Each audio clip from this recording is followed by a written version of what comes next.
Hello, Owl Pals. Welcome to Friday Night Fright. I want to thank all those who are already with us. I'm just gonna schmooze a little bit while people come in here, and as I wait for my co-hosts, who's either playing a great trick on me or whose computer is updating.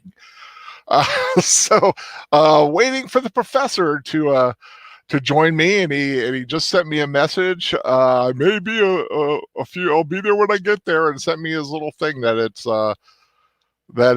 his computer's updating. But anyway, like I said, welcome to Big Al Presents, and tonight Big Al presents a Friday Night Fright that's not on the Fan Man channel because the Fan Man is a family man. And a family man, the family comes first. And his daughter's birthday is in the next few days, somewhere around this time of year. And tonight she wanted to go see a haunted house attraction as part of the family birthday. And the fan man is going to the haunted house. And he asked me, he's like, "Ow, with your nose so bright, will you show this Friday Night Fright?" And I said, "Of course I would, fan man. It would be my honor to watch the Wolfman 2010 version starring Benicio del Toro. It is, I believe, the extended version from what all I've read. It's got a little extra stuff in it, so hopefully that's the one that you guys have access to. It's about let me see, it's about an hour. Mine's an hour 54-ish. Wikipedia says an hour 59. I don't know where I've lost 5 minutes. Could be my compression, could be a number of things. I don't know, but I'm going to go with it. I watched it the other day and it seemed fine. Didn't seem to go fast. But anyway, let's see who we've got here. I do want to announce Satori Clegane, you are not first, actually. I am sad to say you are the first today. You are the first who has been registered. You are the first in the chat log as I see it. But Mr. Daniel Heron made it a point to send me a message the other day with a picture of the, of the YouTube page with his little first on it. So I got to give Daniel Heron the nod. But thank you. You may not have been the first then, but you're still number one in all our hearts as well. Everybody's number one in my heart. What can I say? Casey Scott, hey, yep, got to do it. I need to do my hey kids. Okay, gotta put a little fan man in tonight's show. Netter was the second thumbs up, and the second comment actually looks like the third comment. Netter, you might have been typing just as Casey Scott was getting in there. Janice Zeal, hey, Janice Zeal, welcome. Daniel Heron, hello. Like I've told the chat, Daniel, you were the first, and so there's no debating that. I have the visual photographic evidence. Satori Grenade says you figured as much. Yeah, it seems to have become quite a point of contention to be the first in the chat. I've done it a few times for a little bit of fun, but like I said, everybody has their own thing. Oh, okay. I got an update from the professor. Let's see where his computer's at. He sent me a message. Working on an update, still 0%. What is going on with the prof?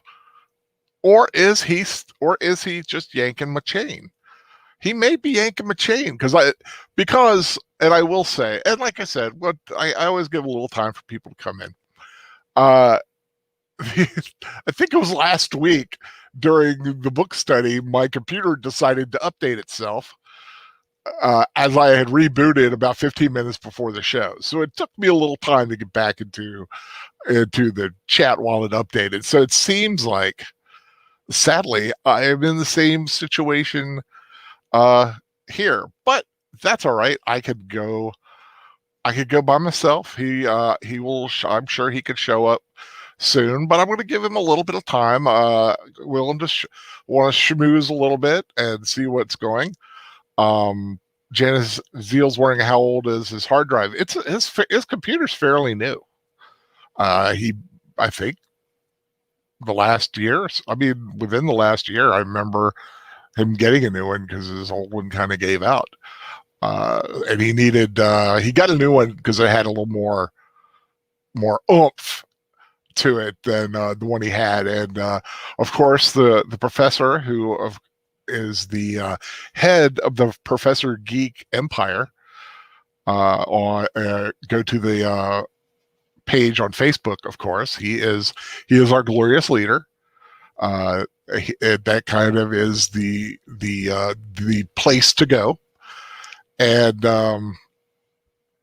next one, is it unrated or theatrical? This one is the unrated version, I believe.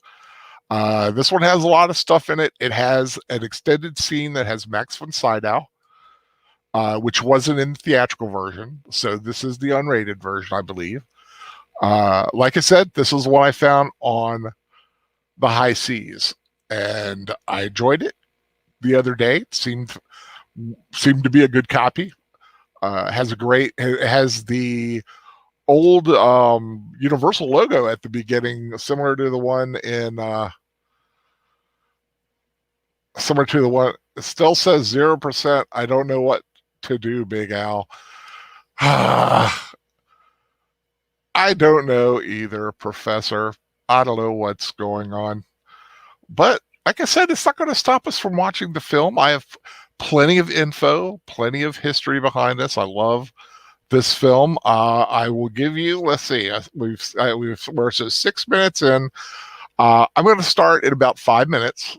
Until then, I will schmooze to see how if anyone has any questions. The professor is on, but he's probably using his phone to be on here because StreamYard now is accessible by phone. It is accessible by phone, Professor. I do believe, if you want to chance it. I don't know how you're set up for that. I know you wouldn't sound the best, and you may not have your little your avatar. Oh, you should have your avatar because you'd be signing into your own account. But yes. But anyway, looking forward to tonight. Just a little update about what's coming up on my channel in the next couple of months. I have a few movies planned and some that I may be doing. I'm just not sure where they are. The ones I'm definitely doing. I'm going to be doing Edward Scissorhands, and I believe it's the second Saturday in November. And then the Saturday after Thanksgiving, I'm going to be doing the musical with Burt Reynolds and Dolly Parton, Best Little Whorehouse in Texas. I was kind of going to make it a joke and not say whorehouse, but it's the title. It was an award-winning stage play, stage musical, and a really fun film, and it takes place at Thanksgiving. And it was the only Thanksgiving film I could really think of to really kind of do it. I'd been wanting to do it because it's a fun little film. And then, of course, in December, I believe the second weekend in December, that Saturday night rewatch is going to be Santa Claus Conquers the Martians, a beloved cult classic from the 60s. I remember watching it as it was on every year when I was a kid. It was one of those, you had to watch it. It was Santa Claus Conquers the Martians, Rudolph, and Charlie Brown. And if you missed any of them, it just wasn't Christmas. And then kind of it fell off the radar for a while, and it's just recently kind of really had a little bit of a resurgence in popularity. Uh, it's of course a very bad film, but it's a fun bad film. It's no Ouija shark, but but it is a fun film. Um, let's see what Janice Eel is curling up to dinner purrs happily. Having 7 laptops built and 1 actual site commission under your belt. Wow, that's pretty cool. Daniel Heron uses his phone for the show. I may call it. Daniel, if you want to join me for this film tonight, let me know. I'll plug you in. You and I had a good time the other night. I had asked Aged Boomer to join me, but he hadn't seen the film and he wanted to enjoy it on his own without all the talking over it and everything. And that's, that's fine. But like I said, Daniel, let me know and I will send you the link. Or if you send me a message in Facebook, I'll send you the StreamYard. Same thing, Netter. If you and Troy want to join in, let me know. You've never seen it though? Well, if you've got it queued up, we can watch it together. I can give my little things, and you could watch it if you want to join me. Send me a message. I'll send you the link. We have a rewatch history. Like I said, I was hoping for a nice little Prof and Al old school rewatch tonight. I hadn't asked anybody else except Aged Boomer the other night because he really seemed to be a horror guy, and I thought, you know what, maybe I'd like to do a show with Aged Boomer, just me and him, but he wasn't there. Daniel's asked where the movie's at. Oh, you don't have the movie? I really don't know what to tell you.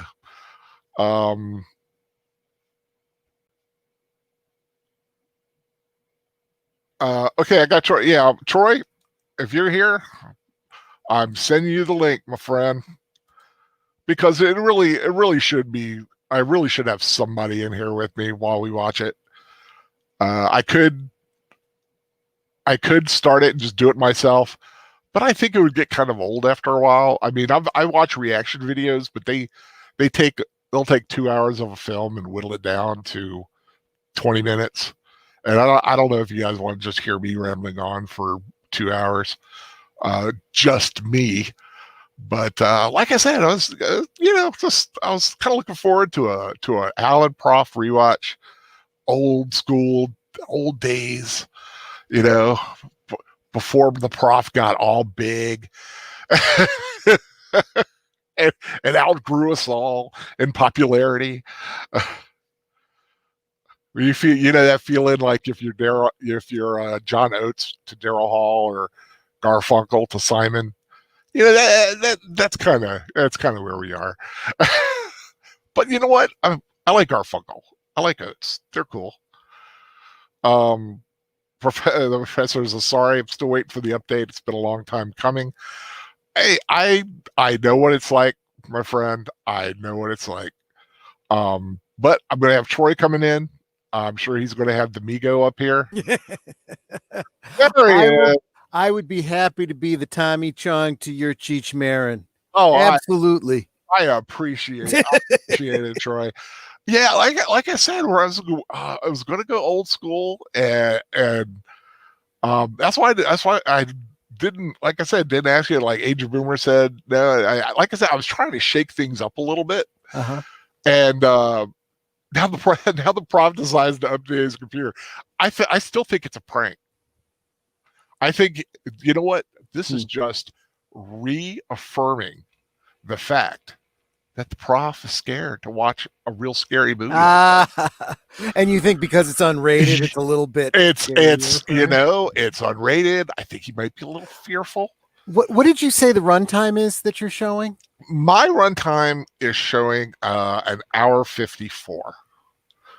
See, I have the unrated version and it's showing 159. Yeah, and that's what Wikipedia says. Now, I'm not sure if mine gets cut off or it might have a scene or two missing. Oh, gotcha. But the compression may be off.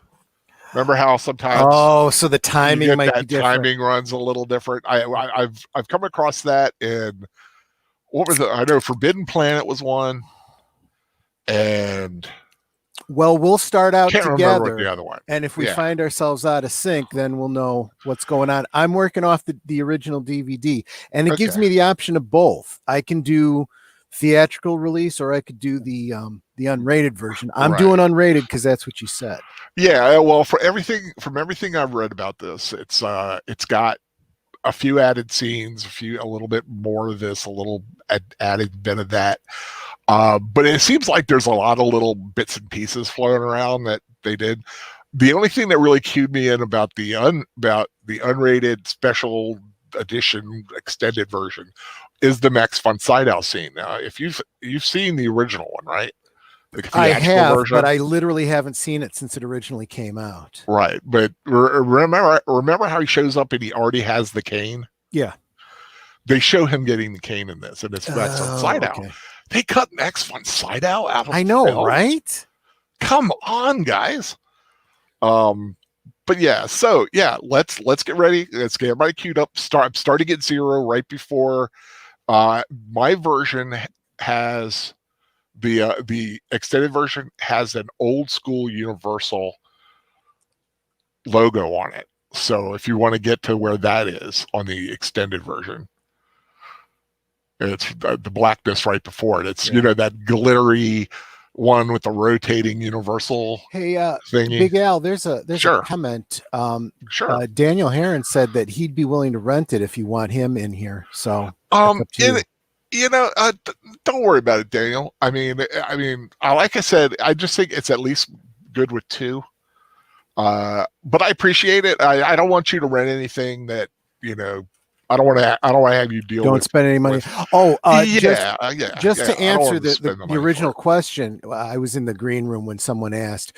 People were asking where it's available. If you already have a subscription, it's available for Hulu, Sling TV, Stars, and Amazon Prime. Right. Those services. That I knew. I really wasn't ready for that question. Yeah, because fine. like I said, I'm kind of. It was kind of thrown upon me last week, and I really understand. and it was still, he even said it was 70-30. He didn't know the other day. Mm-hmm. So I was still like going, well, I could see something happening. It rains. She changes her mind. It's a teenage. It's a teenager. Exactly. Things get changed all the time. But like I said, got my pal Troy in here. Yeah. Not going old school, going a little more new school tonight, I guess, with like the Saturday night. But yeah, let's like I said, starting right before the old school logo, which is really cool seeing it like in this high def kind of version. But we're gonna, if everybody's ready, you ready? I am. We're good and ready to go. Everybody ready? Going to do the countdown like we normally do, and when I say play, hit play. And 3, 2, 1, play. Ow. Werewolf of London. That is pretty cool because it's beautiful. It's like oldish new, Yeah, it's like a reland version. It's gorgeous. I love the little sparklies. Universal has done some really cool logos over the years. I still have an affinity for the plane. Oh yeah. And that'll always be dear to me. But I feel sorry that the prof can't join us tonight because in all fairness, though, turnabout's fair play, right? It's happened the other way around. Yeah, that's true. That's true. But I didn't want to be all oogie about it. That's okay. I'll do it here. And and here it is, carved in stone. And slightly different than the original version. She says wolfbane as opposed to wolfbane. Okay, yeah. Which I don't know if one's right or not. Well, wolfbane is the the correct nomenclature for the plant. Right. But one could argue that if the original meant wolfbane, it could mean something other than the plant, some other bane that keeps the wolf away. Right. Well, I never thought of it that way. Yeah, but well, Bane. That's of course where they get the name for Bane. Yeah. And of course, and like I said, another thing, the music, Danny Elfman. And this one, 1891. This one actually gives you the setting and the time frame, so it's firm about it. It sets up, and I like that it's the olden day, because it adds to the style, it adds to the design. And it would have given them the option, if they'd have done sequels and whatnot, to bring it forward in time over a period. And this would have been the film to have really started this and Brendan Fraser's Mummy. Yes, absolutely. In fact, I was thinking about that the other day. I really do think that as I'm doing my little project, my Facebook group, the Fixing the Universal Monsters Shared Universe, we'll be building heavily off of these remakes that they did successfully. Yeah, I mean, like I said, I watched this. This was a good remake. Look at those feet. Yep. Those feet are cool. If those were practical effects, then they were absolutely digigrade stilts. There were some practical, some not so much. Gotcha. The director had to make Joe Johnston, who directed it, came on board 2 weeks before principal filming started. Jeez. He had no time. And if anybody knows Hollywood, that's no time to get ready. Yeah, absolutely. Now, in this one, Lawrence Albert is supposed to be a world-class actor. They cut out that. I think they cut out that scene in that theatrical version because they didn't want to show really how bad Benicio del Toro does Hamlet. Oh.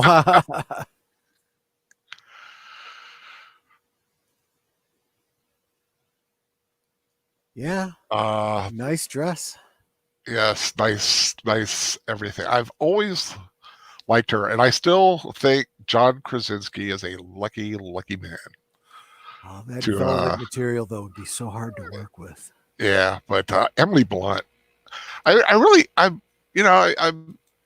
think Emily Blunt has an Oscar-winning performance in her somewhere. Yeah, I mean, I think she's definitely been limited by the material that she's been working with. Yeah, but she's always good. She's good in everything she does. I like that goblet. I look at little things like that. I love that glass. That was a little stay away from my man look. Yeah. and of course, the 1941 version, Gwen Conliffe didn't meet him until he came home. But of course, this is a whole different situation. Right.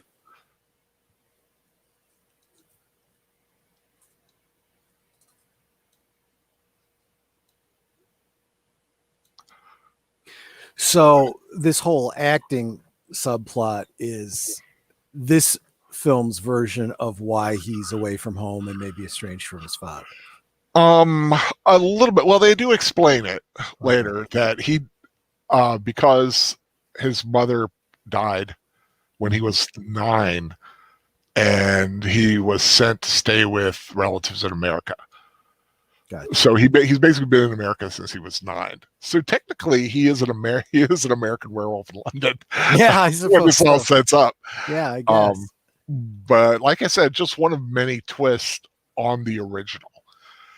This movie to me is a case of reimagining it and getting it right. Yeah. Yeah. I mean, they do very little wrong, I think. It's like their intent was to, as much as possible, honor the original story, and then in so doing, smooth out any rough edges. Yeah, and Daniel Herron has a good point. The Danny Elfman score actually was originally rejected, and they put in another score that was just too techno, too modern. Yeah. So they went back to Danny Elfman, who said he was inspired by the score from Bram Stoker's Dracula. Oh, that makes sense. Yeah. Yeah, and it's because it has that big feel to it. And literally, hits you in the head. I mean, this scene right here is reminiscent of Dracula with him on the train, but you don't get the eyes in the sky. Well, there was a lot about Bram Stoker's Dracula that got it right too. So if that was an influence, I definitely can see why they would draw from that. Now, see here, Max von Sydow, the late great Max von Sydow. How do you cut this scene out? Right. What a dumb move.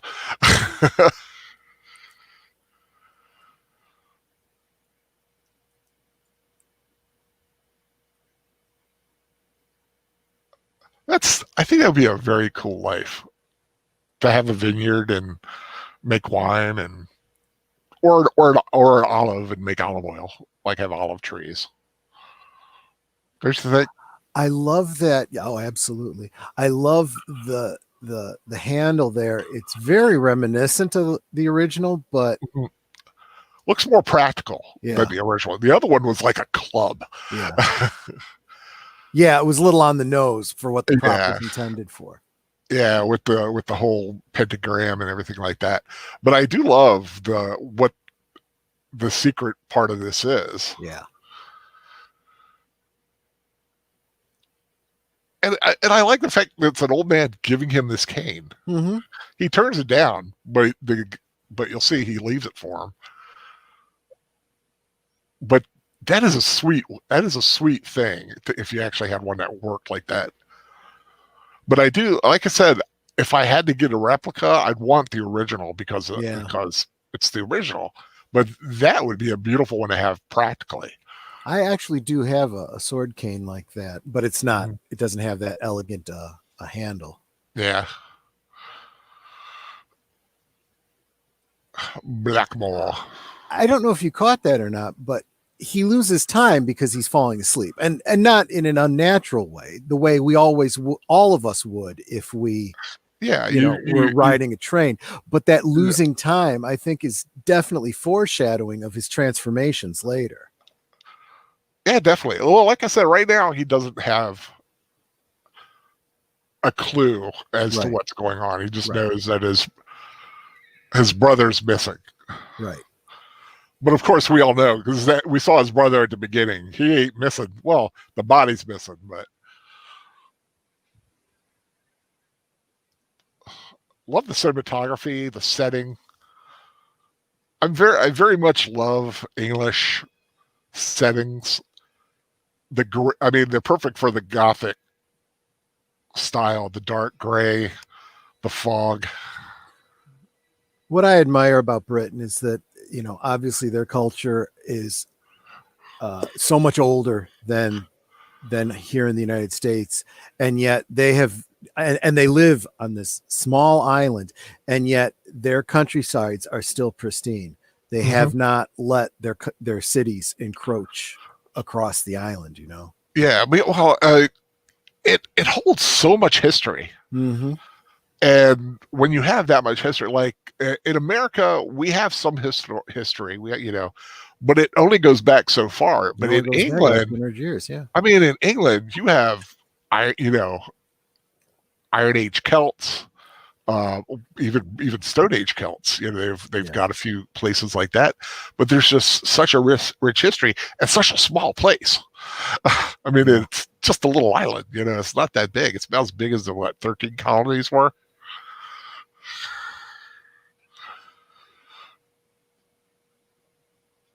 Samson doesn't like young Larry. Well, he probably doesn't like anyone he doesn't know. Yeah. But I love how he responds. Oh, okay. If you say so. Yeah.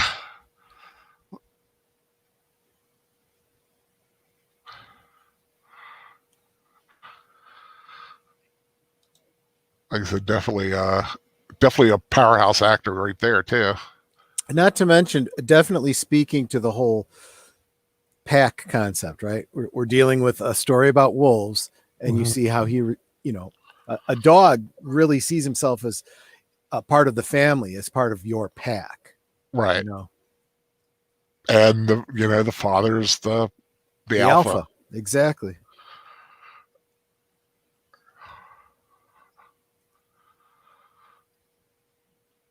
I love that old gun, and I like they're both wearing like fur.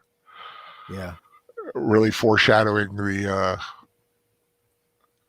animalistic side of them, and not shying away from it, because it wasn't uncommon in those days. All right.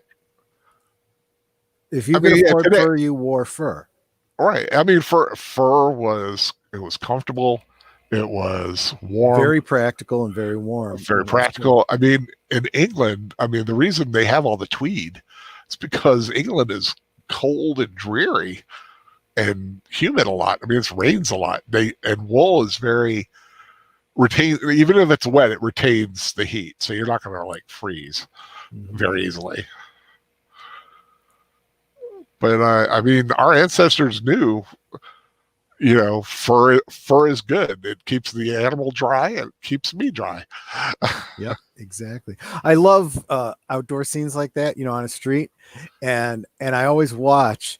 They were very careful to keep the camera right at roof line, because if they went just slightly higher, you'd see things like aerials and antennas and power lines. And of course, at this point, they found the brother. Mm-hmm. But I like the fact that they got him in the ice house. Well, it makes sense. I mean, where else are you going to store a body? But that's what they had to do back then. They had these huge stacks of ice, and stacking them together like that made them last longer. That's how you were able to have cold things in the heat of summer in like Texas. They were able to get huge blocks of ice. It's funny because I was literally just yesterday watching a video about and you can actually tell that's the above the houses was painting. Oh, Torgay in England, the geographical equivalent of Brie Larson's bed. Oh God. I would never say that.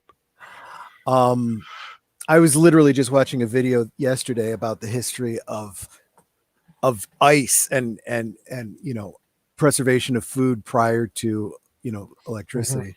Yeah. And exactly how a situation ice where you could get it, and basically salt.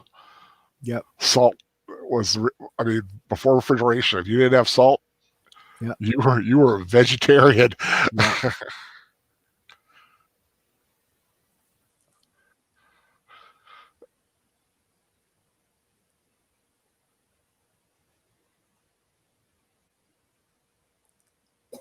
Bunch of guys sitting around a pub. Just chatting away, gossiping. I love it. I mean, what a great building. Mm-hmm. And again, a huge fireplace. Love that metal. Who do they call it? St. Columban? I think they said it was later on. Oh, I don't know. I think they mentioned it later on.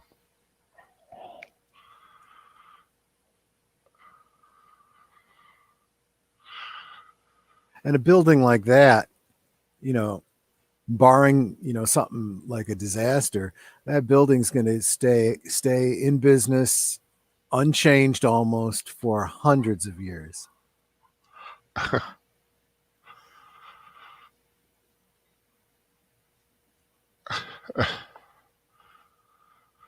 Now you would think, what's going on here? We know there's a werewolf, and we know at this point it's not him, right? So the thing is, who's the werewolf? Now, the original version, you find out it was a gypsy person, but yeah, exactly. Actually, if you're going to change something, this makes it far more interesting from a character point of view, right?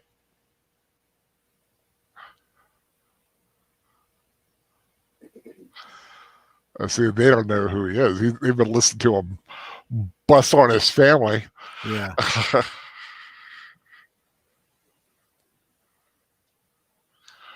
I like that. I'll be outside.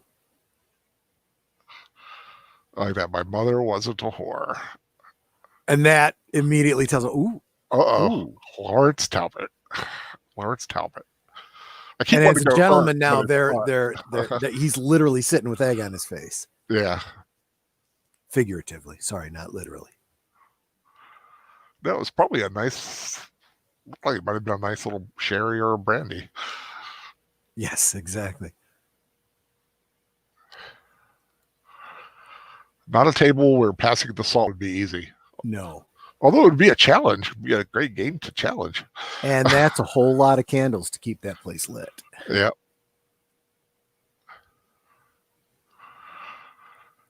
And if you look around, it's very unkempt. There's lots of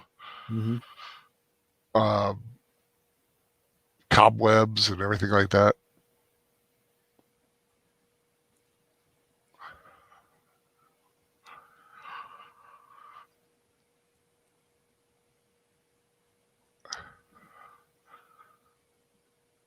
It's a nice table setup though, a little tureen and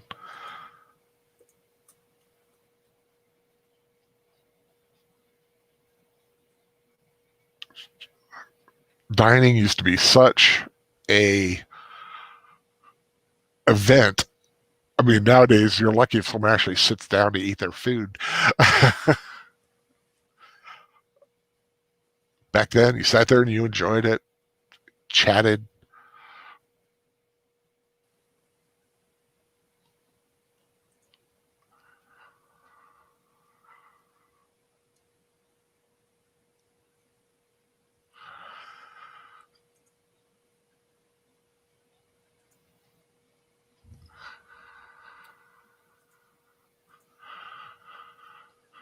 So I'm trying to place.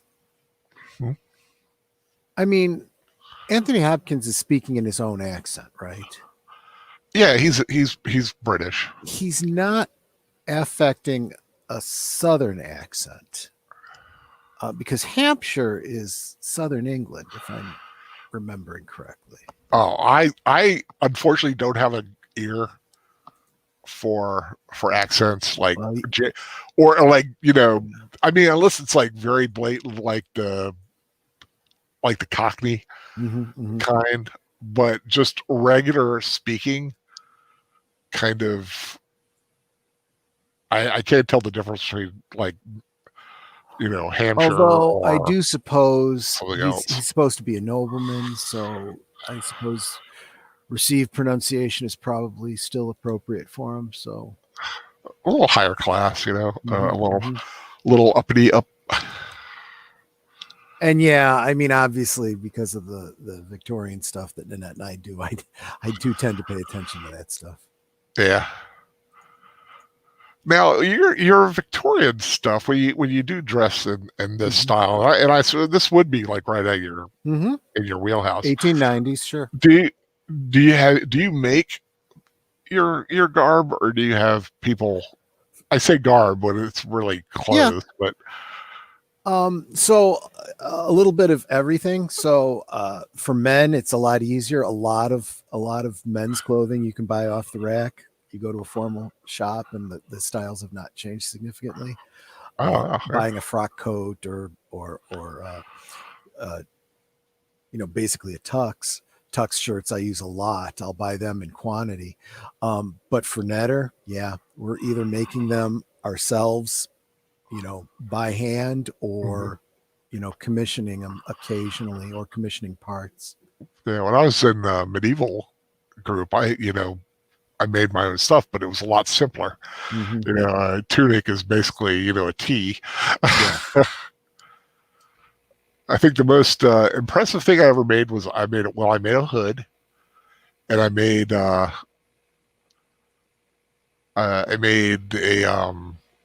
hosen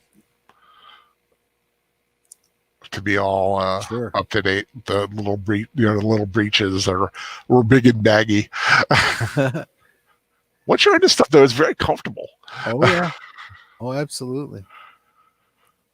And I'll tell you, there's nothing like, clothes made specifically for you that are properly tailored. Yeah. Oh, like I said, medieval garb. You put it on and it's, like I said, it's basically you're like in bedclothes. They're just, you're layered more, and you've got like the wool on the outside, you got linen underneath it. So, like, for example, his shirt with that collar that's hanging open, there's actually places online, Etsy stores and whatnot, where you can buy the shirt collars. Mm-hmm. And you basically would buy a tux shirt, and you can just affix those collars to it. Nice. There's nice costuming in this.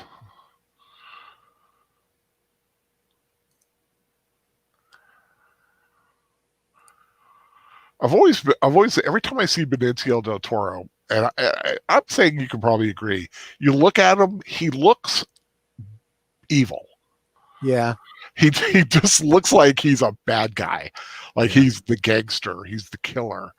And in this, of course, yes, he becomes the Wolfman, but Lawrence is a good man. Yeah. He's a nice guy. It's just funny seeing Benicio del Toro play a good guy, because I'm so used to him playing a bad guy or a guy of questionable ethics. I feel like he could have really played a good Jekyll and Hyde, Yeah, very much so. Yeah, now that you say that, because I could see him being able to just physically become Hyde. Yeah, very easily.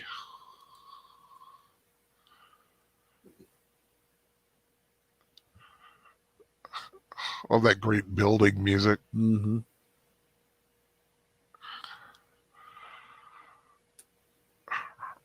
Remembering the old days. I find it interesting that you notice that this is a memory, and in his memory, the color is more vibrant than the current day, which is kind of a swap from what you'd usually expect, where they go sepia when they do a flashback. Yeah, and it was like a bright, sunny day as well. Like I said, that good memory, a much more sunny.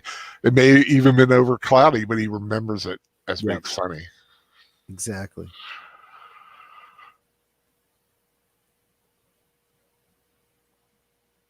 Like I said, introspection changes the experience. Was it really as wonderful as he's remembering it? Doesn't matter. That's how he remembers it. Yeah. And I think his brother is played by Asa Butterfield at the time. I don't know if you know who that is. I don't think so. No. He was in Ender's Game. Didn't see it. And he's in the new Netflix show Sex Education. Okay. Yeah. No, didn't see that one either. Well, that's a cool topiary.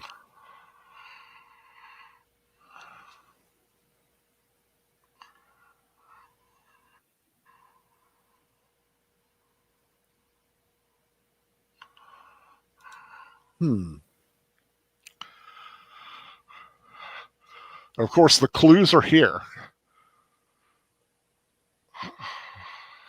Because this is a memory. It's a memory.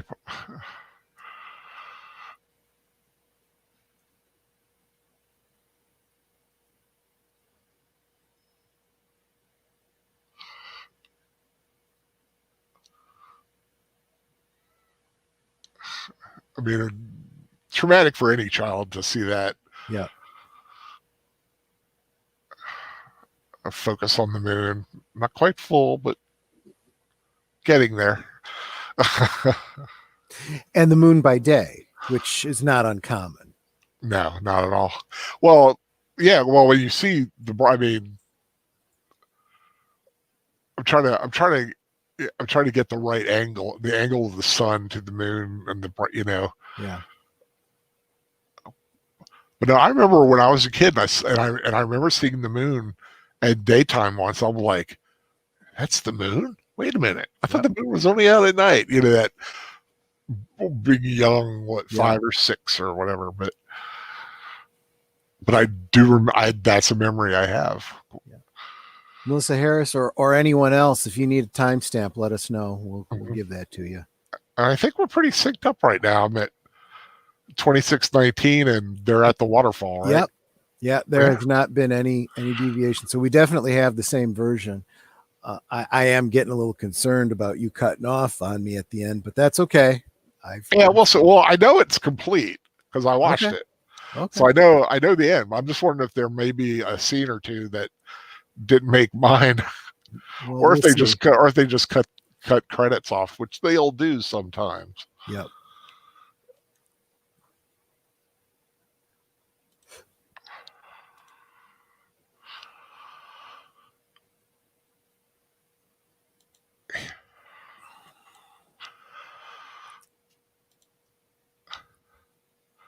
I never really asked what people thought of my avatar tonight. That's a good one. I found a brand new one. I did that this afternoon, like about 5 o'clock. I just thought, I don't have anything for the show tonight. Let me throw something together, because I wasn't happy with the one I had showed you, the one the other night, the other day. Wasn't happy with it. I just erased it. I just like, I'm not going to do it. And I found this. I'm like, wait a minute, I think I can make that work. That's not a true Bitmoji, right? That's something you did custom. That's a picture I found of a moonlight, and then I put the wolf vector pick over it, and then I put my eyes, nose, and mouth on it, and my beard. But I blended the beard in a little bit. That's nice. That's really good. So it's like the most unrecognizable owl Bitmoji I think I've ever done. Yeah.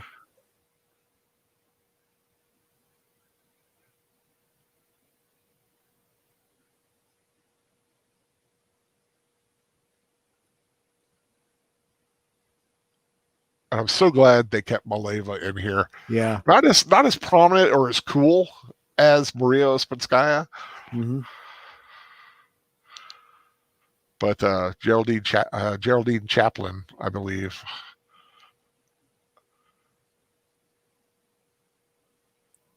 Of course, daughter of the absolute legendary Charlie Chaplin. And a great actress in her own right, really.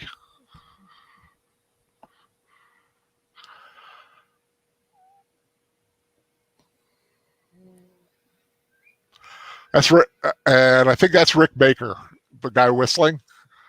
Oh, he went by fast. Yeah. Yeah, and there goes Rick Baker. Yep. I think. But yeah, right. the great Rick Baker, did a lot of the work, the practical work.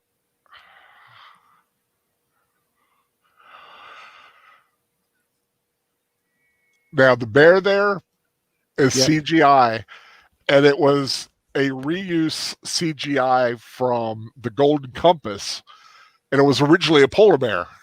Oh, okay. And they just recolored it and kind of redid it a little bit.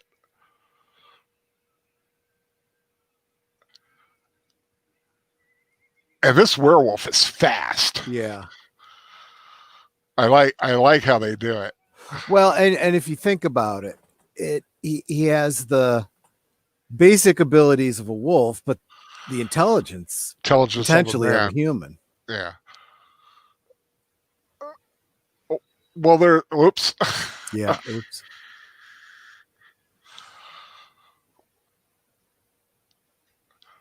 But that is a question, like how much of the human intelligence is in there when they're changed. They're animalistic. Yeah.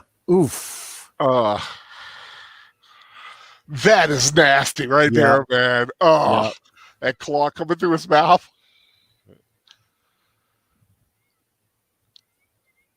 A little girl's named Maria. They think they named her after Maria Ospinskaya, who played Maleva.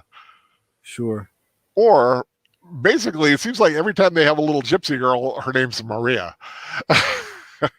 Seems to be a trope. A little girl named Maria.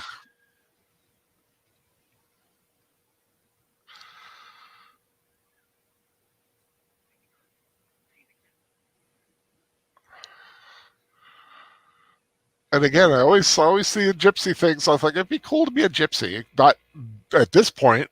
Yeah. But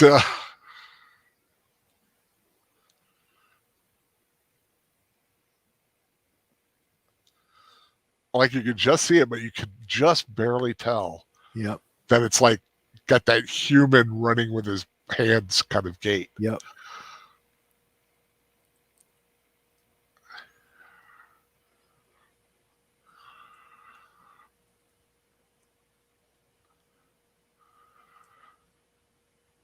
Like the little ring of stones. Makes you wonder how many of those. There's supposed to be a lot of those. There's a lot of those all over the British Isles. You know, Stonehenge is just the most well-known one. Right. And probably the better one. I mean, it's the most preserved. Mm-hmm.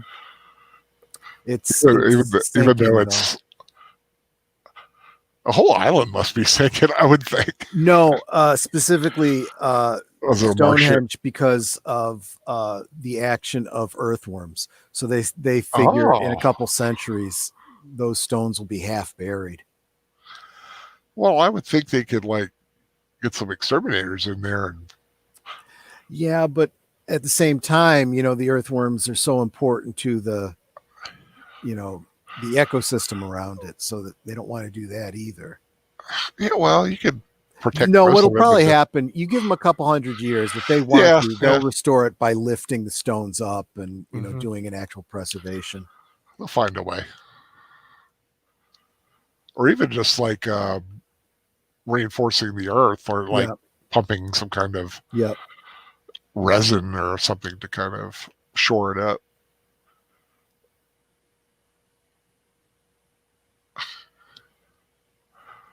Yeah, Stonehenge, one of those places I've always wanted to go.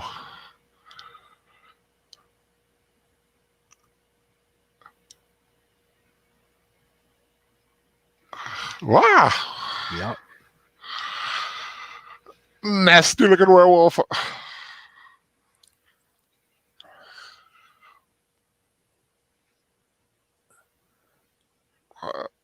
Of course, normal bullets don't work. Yep.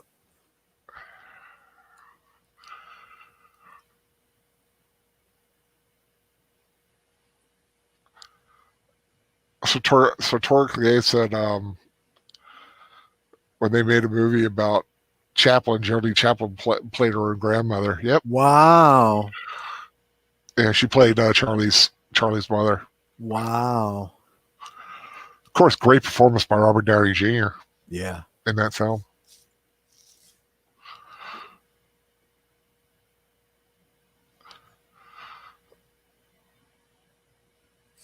Wow. That's an ouch. I can't imagine like her biting the thread. Yeah.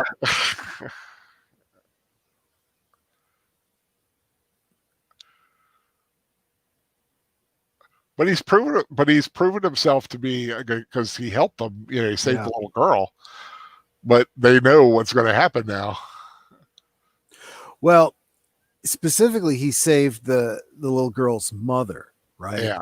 And I don't know if it was intentional, but there had to be a little bit of, you know, the flashback to his mother there, you know. True. Yeah. Can't let this happen to her like it happened to me. Now he has the fevered dreams and yep.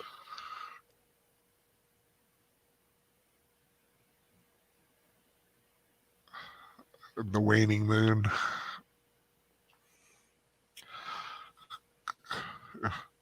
I love seeing the dust in the moonlight like that. I don't know if that was an after effect or if that was actually caught on camera. I say Netter saying she wrote an article that the stones are actually mostly underground. A lot of them, yeah. And what we are seeing is just the top of the stone. Kind of, I guess. Oof. Yeah, that lycanthropy coursing through his veins. But that little kid, that was a total practical effect, I believe. But I don't think Rick Baker did that one. That was somebody else.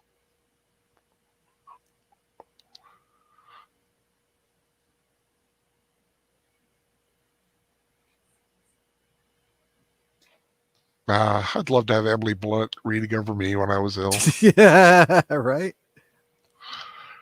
Checking me, tucking me in.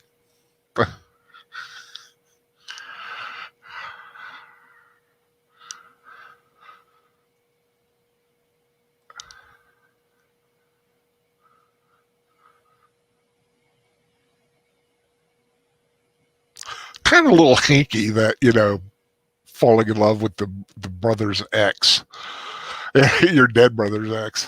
Yeah, if nothing else, it's because she's vulnerable. She's just lost him. Yeah. It's going to be natural for her to turn to someone who resembles him. This is just so creepy, his reaction to her. Yeah.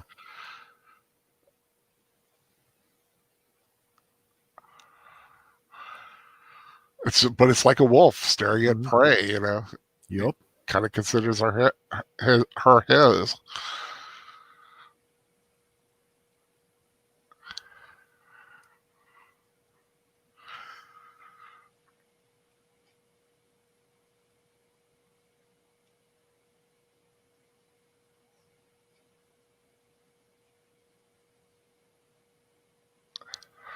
All healed.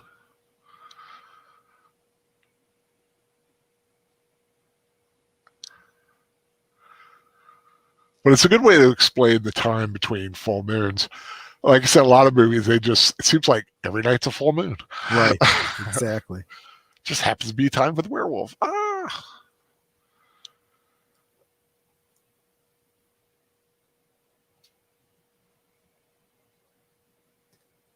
And the important thing to remember that I think a lot of older werewolf films miss out on is the symbolism of the lunar cycle.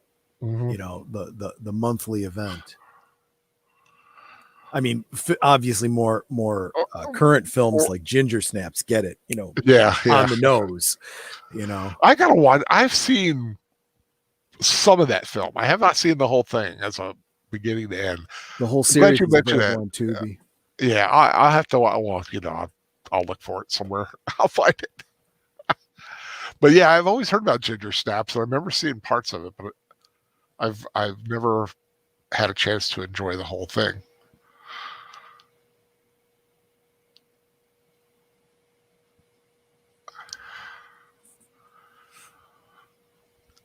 And of course, if anybody hasn't watched this film, have you guessed who the werewolf is? Yeah, I've been careful not to say anything. There were a couple of jokes I wanted to make too, and I know but I like I said, it's 10 years old for this. But is there anybody watching along with us that's never seen this film? I'm just I'm wondering. I know we don't have a lot watching, but let us know. Curious. Let us know in the comments if this is your first time, if you're literally watching this for the first time tonight, or even if you're not watching, if you've never seen the film and you're just listening to our commentary. That healed a lot in less than a month. That's crazy. That's a wicked scar, man. Though chicks dig scars. Well, especially when it comes with a story like, I rescued this woman and her child, and this wolf was attacking this band of gypsies, and I fought him off.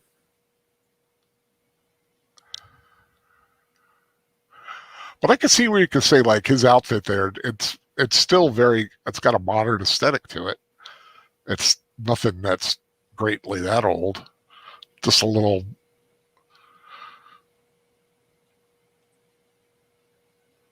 I like this character here, the introduction of a Sikh, and he explains that he's a warrior of God. Yeah, Art Malik is the actor. I think he was in something else, I think. Oh yeah, he was the bad guy in True Lies. Oh yeah.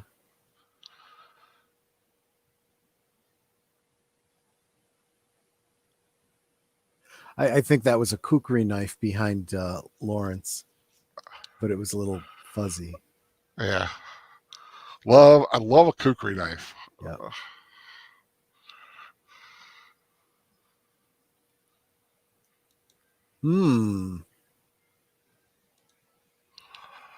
I'd actually forgotten he was in this. Casey Scott says it's been years since he saw it. Yeah. But not the Jedi Masters Utopia. So I've seen it, but only once, but not the unrated version. Yeah, I'm in the same situation. And honestly, this so far, I'm not seeing a whole. I mean, there's been a couple scenes, but yeah, just nothing. Like a little more brutal.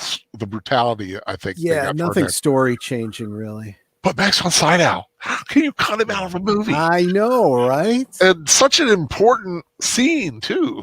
I mean. I think a lot of times there's a lot of pressure on these directors to cut scenes that in order to get a certain view time. Yeah. But that's just a bad choice. I agree. Now, Hugo Weaving here is playing a character named, Aberline? Yeah, Aberline. Inspector Francis Aberline. And he was based off of Frederick Aberline, who was the main police officer that was investigating the Jack the Ripper murders. It actually kind of looks like him. He had the real guy had the same kind of what would you call it? Mutton chop? It's not a mutton chop. Yeah. I'm just wondering because they're connected to the beard. I was wondering. It's actually, I normally don't like that look, but on him it works. He pulls it off, yeah. Why did my voice go up like that? I don't know. A little bit of a man crush there. Is that why? No, not really. Okay. I appreciate his acting, but I don't. I get you. Yeah, I will say, I've liked a lot of the stuff, of course, Lord of the Rings, and V for Vendetta. We've got to do V for Vendetta one day. Yeah. You ever watch that? Oh, definitely. Good. That one speaks. That one speaks this year for sure. So I think it's going to be speaking for a long time. And The Matrix. Yep. Probably most people know from The Matrix, I think, but like said to me, he's an elf. Weren't you in charge of the Ripper case from a couple of years back? Yeah.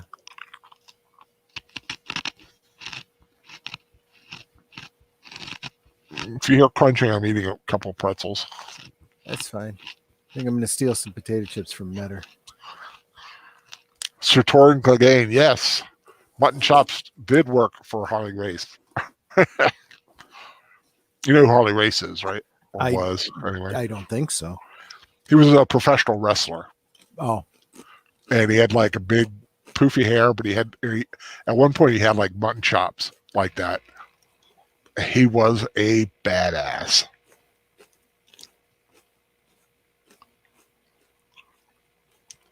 Harley Race would have been a good werewolf. Harley Race could have beat up a werewolf.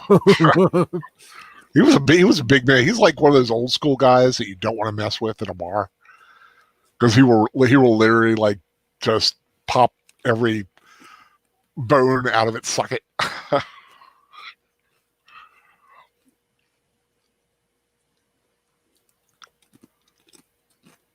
Casey Scott saying, remember the 5th of November. Oh, yeah, that's coming up too. Remember the 5th of November. The gunpowder treason and plot.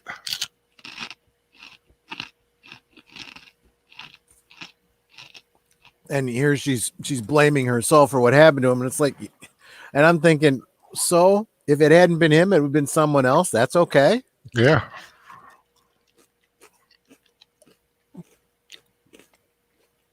And the flirtation begins even more. Mm-hmm. Yeah, it was worth a try. Yeah, I used to be a pretty good stone skipper. Oh yeah, me too. Although for best effect, because around here we always had oyster shells. those fly really good across the water. Never thought about that. I would imagine they would. Yep. My grandfather, we had oyster shells around the shore to help with erosion. Mm. And he hated when he would catch us doing that. He was like, put that oyster shell down. Oh, sorry, Grandpa.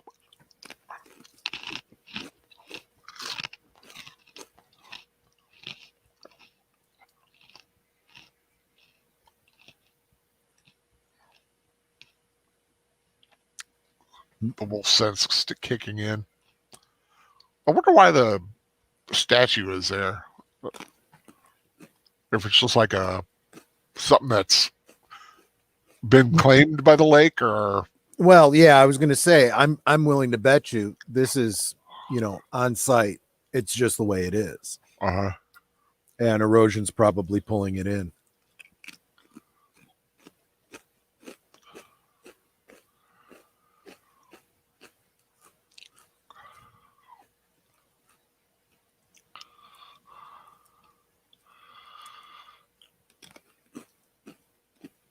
Now,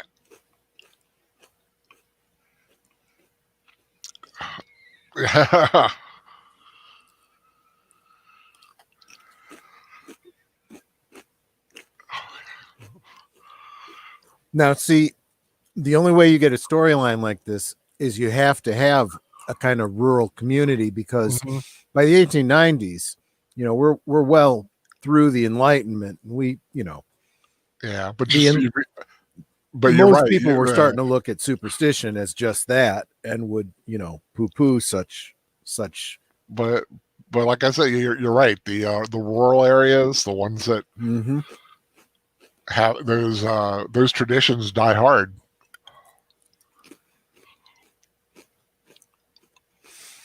And so in a situation like this, where we as observers are aware of something supernatural going on here, we're able to look past the rationale of the intellectual, and yet at the same time, the superstitious are being very, prejudiced here to a certain degree. There's somewhere in between that you have to be. If you know the truth, you still have to apply it in a civilized manner, not through mob mentality. Wow, look at his gun rack. It's got like hooves. Yeah, that is pretty cool. Yeah. Man, Peter would hate that place. Well, and you noticed earlier he had the antler, what is it called? Chandeliers and so forth. Yeah.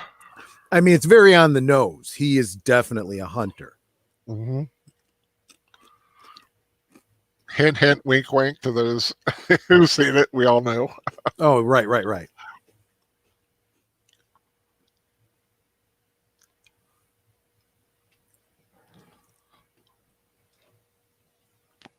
But I can see, him being a werewolf, and if you know you're a werewolf, like Larry Talbot, you would want to lock yourself up. But I'm just wondering if that beast aspect of you, like, stop you. Because your tooth, you've got that split. Yeah. This film blurs that line, right, between the wolf and the man, where he's got some wolf-like tendencies and abilities even as a human. And you and I were speculating earlier about how much intelligence the wolf has too.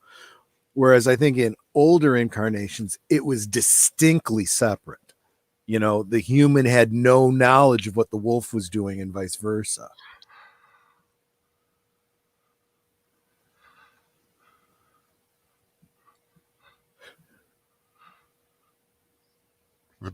Speaking of the beast trying to come out. Yeah.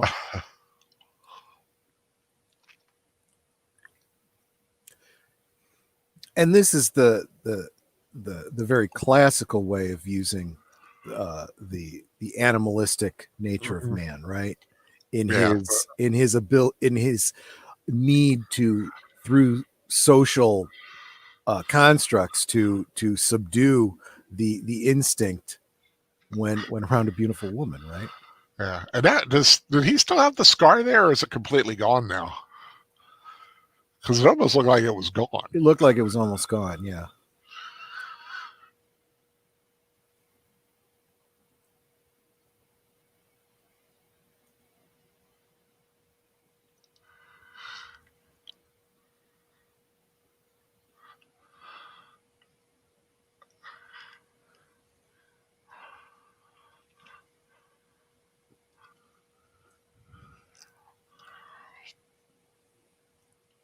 He's trying to save your life. Exactly.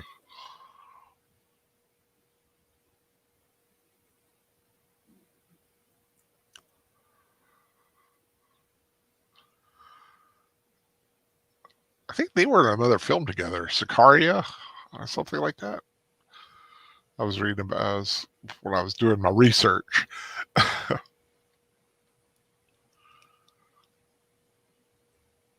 Who did you say Emily Blunt is married to? She's married to John Krasinski. I know that Jim from The Office. Oh, okay. And they of course did A Quiet Place together. Right. Okay. Which is the fan man doesn't like it. He found that there are a few things iffy about it, and I saw it. I understood what he meant by it. Mm-hmm.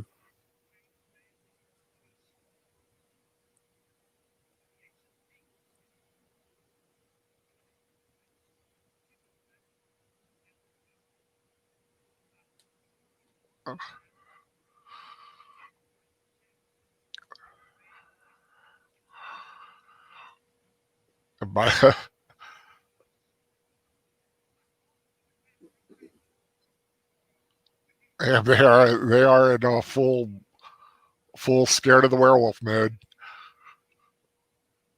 God, I love. And they're all just melting down all their silver. I love stuff like that. I love, the melting of metals and blacksmithing. God, that using the heat to bend metal to your will. I love that. I was seriously thinking, and I obviously won't be able to do it now until spring, but I was going to put together a little blast furnace in the backyard, a little forge to do to melt down aluminum to make little bits and bobs for the Klingon uniform and stuff like that. Yeah, they've got some good YouTube stuff on that. Mm-hmm. They also have like they called like soup can forges. Yep. And you get like a couple of the propane torches, and you hook it up, and you put the I forget what it is, but you like line the thing. It'd be like good enough to do like small knives, sure, or like I said, little fiddly bits.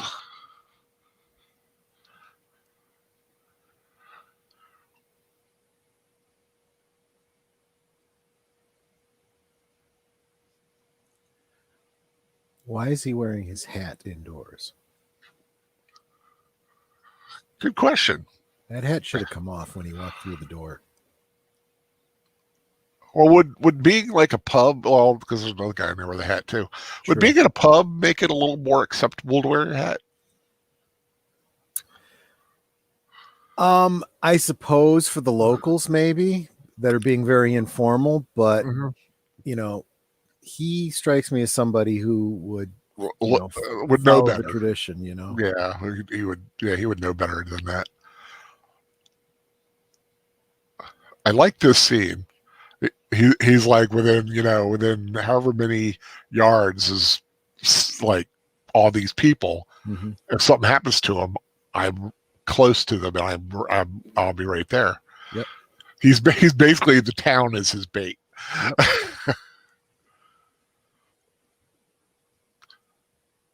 And I was reading that newspaper had was like very authentic, had like authentic ads and stuff like that in it.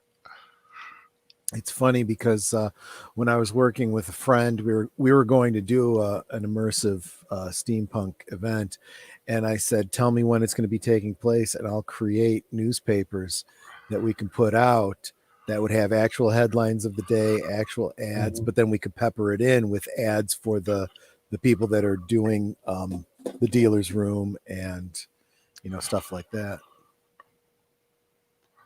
Yeah, that'd be cool. Oops. Clumsy. Yep. A silver bullet.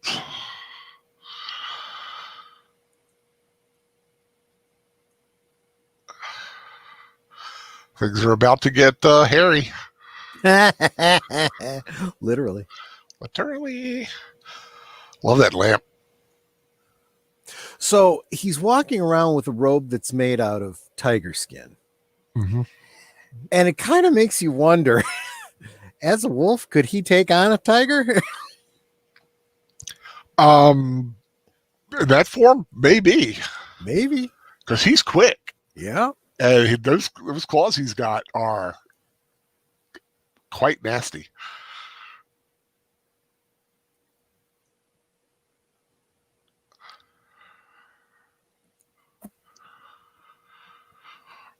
I always loved lighting effects in films like that with the nighttime. Mm-hmm. And you see the lights coming through the trees and the fog. I was thinking about that too in the scene earlier on where he and Emily Blunt were flirting a little bit, and the light just catches her eyes, just right. Right.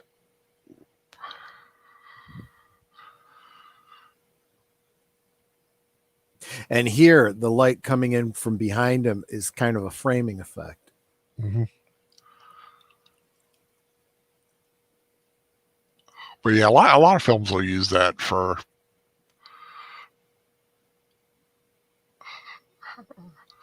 That is a beautiful, ornate tomb there.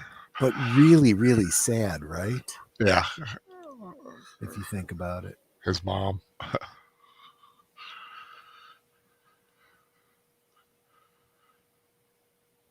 Maybe she's just encased in carbonite. They got to thaw her out. And she'll be blind for a little while, but she'll get over it. Yeah, I will say, like, I've thought about my eternal resting place thing. Mm-hmm. I think something like that would be kind of cool, right? Just like have a stone ultimate version of me, Yeah. I've also thought it'd be like having a full armor being laid in state. I think if I was going to have any kind of setup like that, I'd want to make sure that everyone that survived me started some sort of an urban legend about my grave, yeah. so that there were stories told. Well, I always like the joke. I would love to have a guy run in during the funeral wearing the clothes I wore when I died. Yeah. With a sonic screwdriver is like, okay, here's what we need to do. Yeah. Here's what we have to do. First, run. Oh, wow. And don't blink. Right.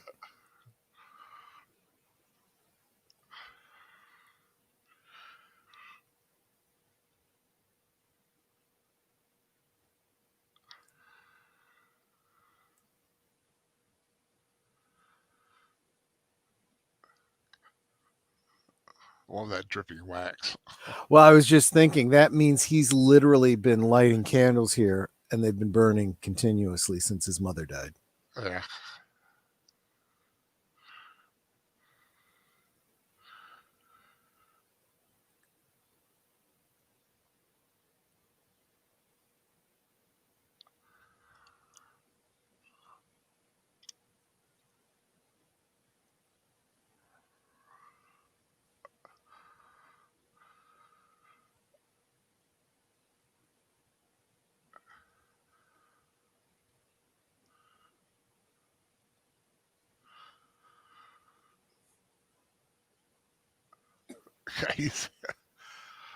Anthony Hopkins is just he's got to be one of the top 5 in the world actors.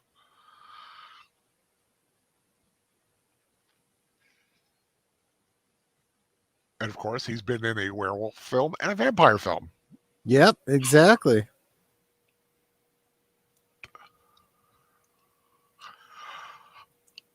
Benicio del Toro, I love the fact you always look at like people who were cast or thought about being cast. Mm-hmm. He was on this project day one. Yeah.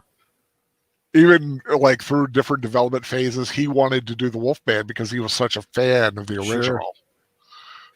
Did you catch as Anthony Hopkins pulled back from the eyes? Yeah, the eyes doing that reflective thing.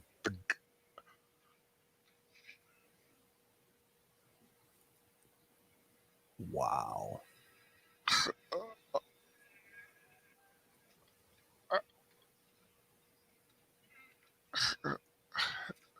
These are great effects. Yeah, this is a really interesting transformation. But I like it when they CG. show. I like it when they show that it's a painful transition. Yeah, exactly. As you would imagine it would be, right? And it's clearly CG, but they do it with such subdued lighting that you don't see it directly, right? Yep. And I just love that everybody heard that. Yep. And they know he is out there.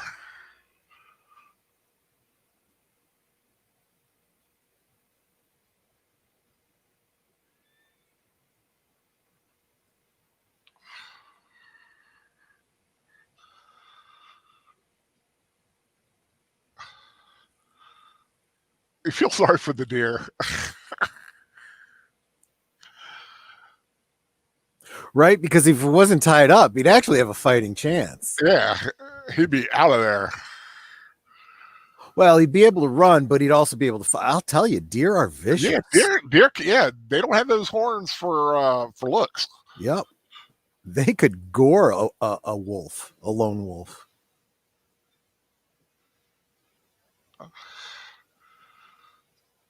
You're. Oof.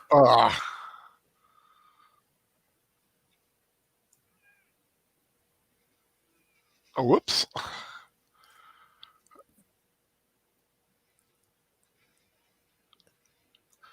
And I love that.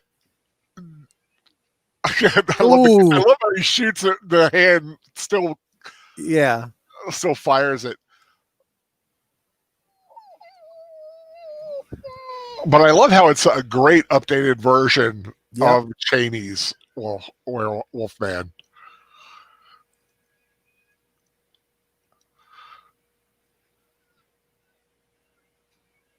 That's right. This is his first transformation. It's the first time he's the wolf. We actually haven't seen the previous wolf.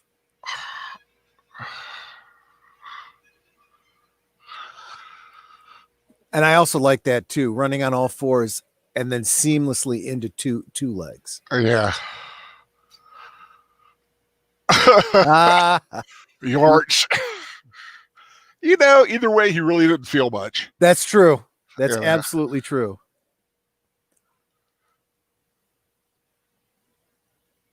But that's powerful when you can just knock a guy's head off. Yup. Because that was not a slice. That was a brutal, forceful decapitation. Yeah. I mean, we've seen the werewolf do it, and we've seen Jason do it. I can't think of any others. Yeah. Yeah, that's pretty grisly.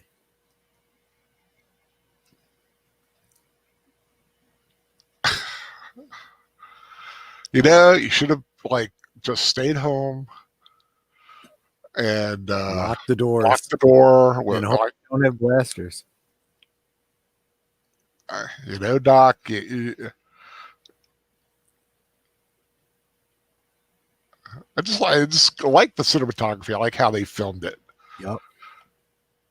And those werewolf howls, they actually went to rock stars and got it made like a conglomeration of sound, including Gene Simmons and David Lee Roth. Really? Yeah, that was some of the ones that are used for the sounds of the werewolf howl.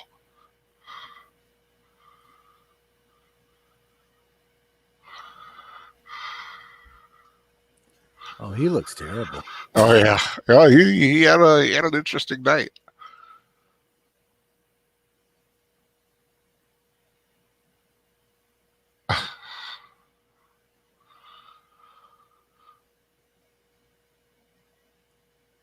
I like that tree. I like how it's got that little alcove in it.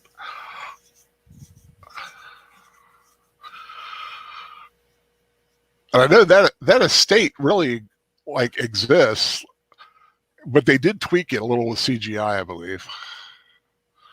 Well, and I've been noticing all along, you can usually kind of tell where the CG is, but they always have to take out any modern, elements. Right. If there's like a telephone pole or whatever. Yeah, it's Chetworth's house, located in the Peak District of Derbyshire, England, though with some digital embellishments, they say. Now, this is a hard scene to watch. Yeah.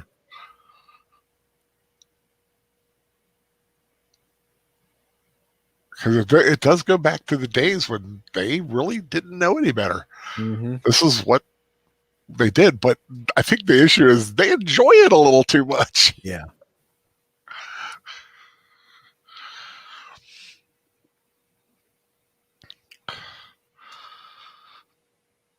And this would not be comfortable.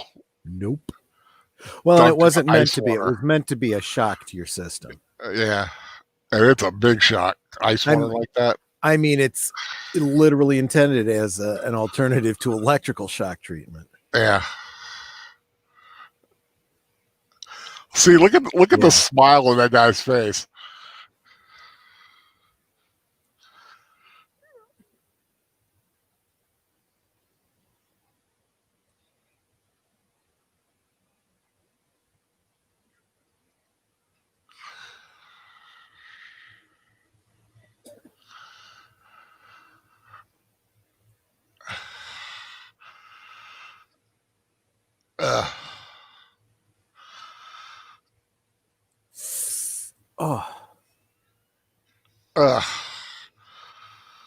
Oh, they are doing electric convulsive too.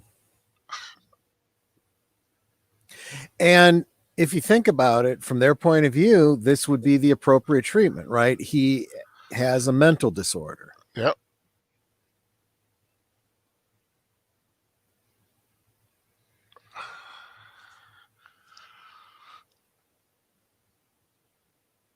Oh, now that's a beautiful shot.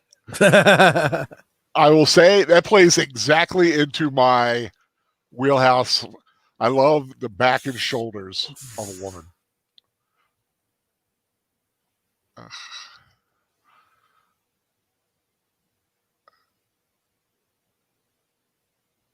And the moon figuring in, growing and growing, getting closer and closer.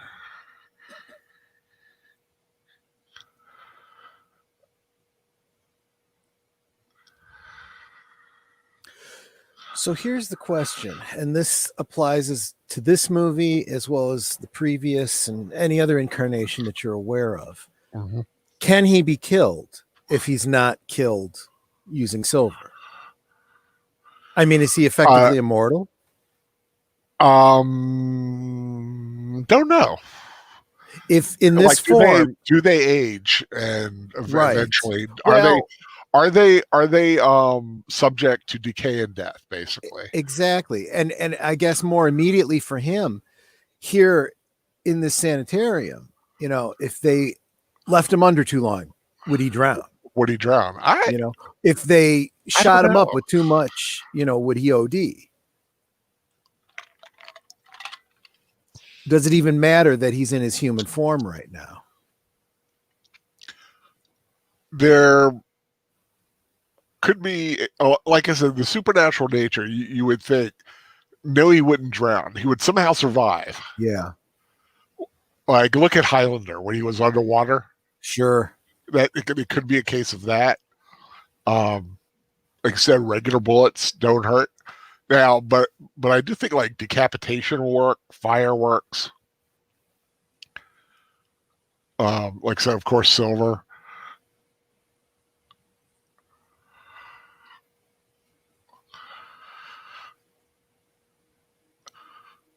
But you remember,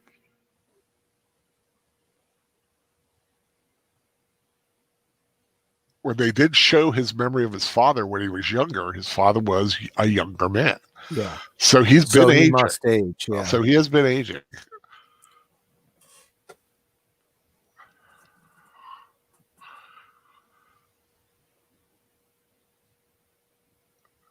But I like how the father's come to embrace the curse.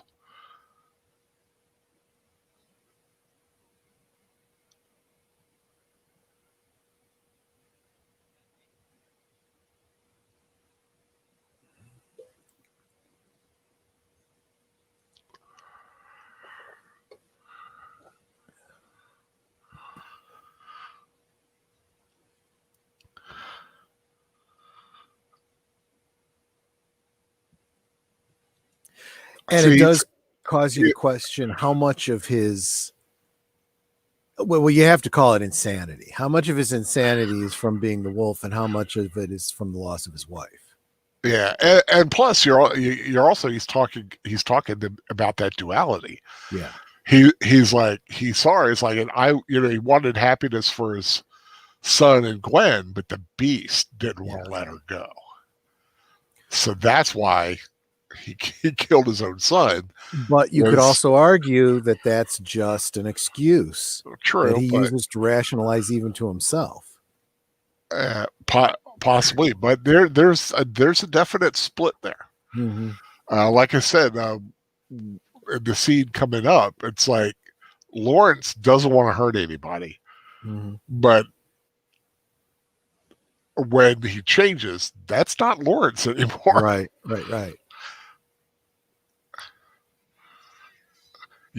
Ow. That hurt. See, but it would be an interesting, and again, I don't want to humanize the monster too much. I mean, in films like this, you really want the monster to be a monster. But if the monster corrupts the human, what if the human has a little bit of impact on the monster too? So a little bit. They do show that. A little bit of the whole Incredible Hulk thing, right? Well, you never have to worry about the Hulk killing anyone because you would never kill anyone. Well, we do know the wolf exactly.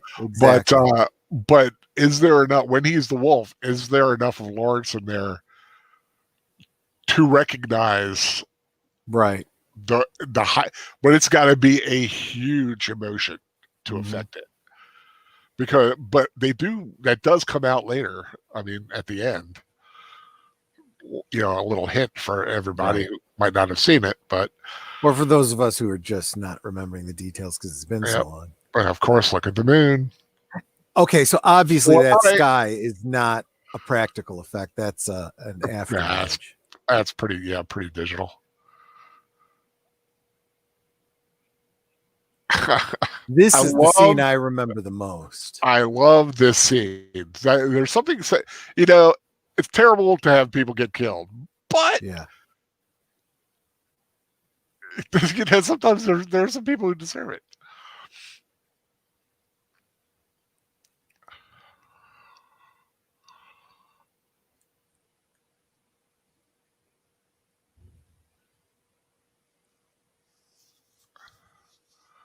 And from the point of view of psychoanalysis, that is entirely rational.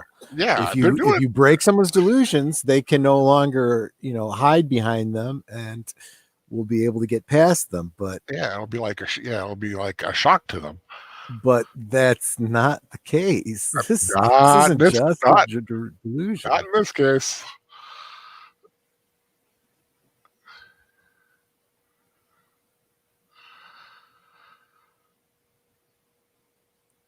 But I like that auditorium. And you can tell it's used for a lot of weird things because it's got a drain in the floor. Yep.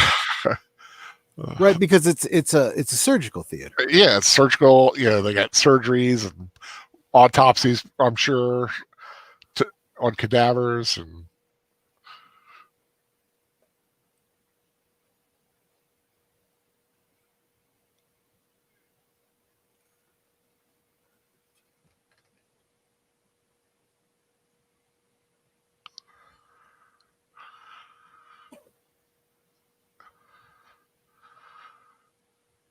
Hugo Weaving just does have that regal look. Yep.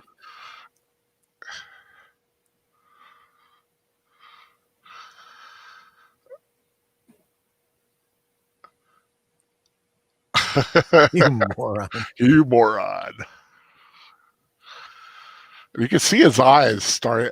I don't know if it was a lighting thing, but it's almost like his eyes glowed a little bit.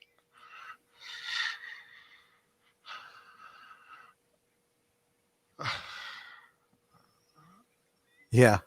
It's like, you know what? I tried to warn you. Yeah. There we go.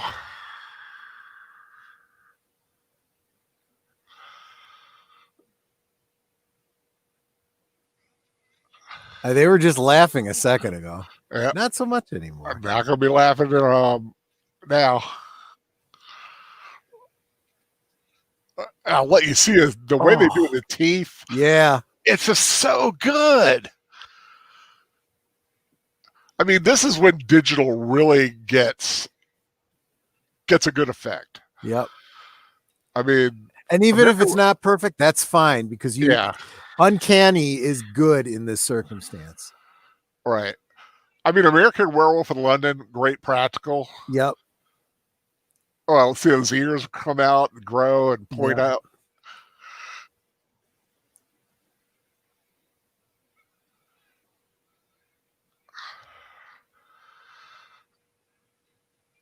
Everybody's blocked in. It's very interesting because the doors that open inward, that was always a problem whenever there was a fire. People would die because they couldn't get out for exactly the same reason. You see the blood spurting out. Hey, what's going on? That guy seems to be locked.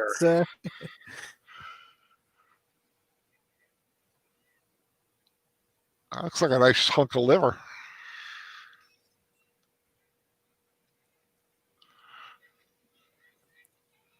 Well, great. You've opened. You broke the window. What good did it do you? It doesn't matter anymore. You're done. Like I said, it wasn't the cleanest effect. Yeah, but it was still a fun. Still effect. Very effective. Yeah, he is effectively dead. Oh yeah.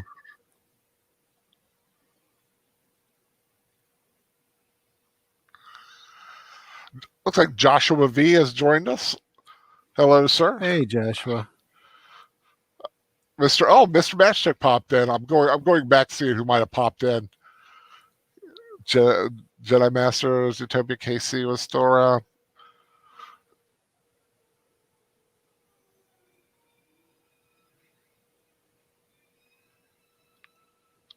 A Werewolf of London.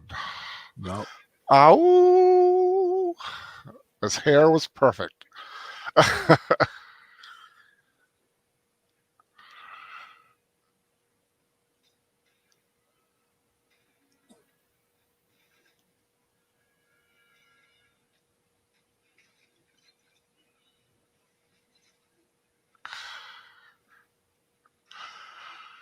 Man, such a cool look to that. Yeah.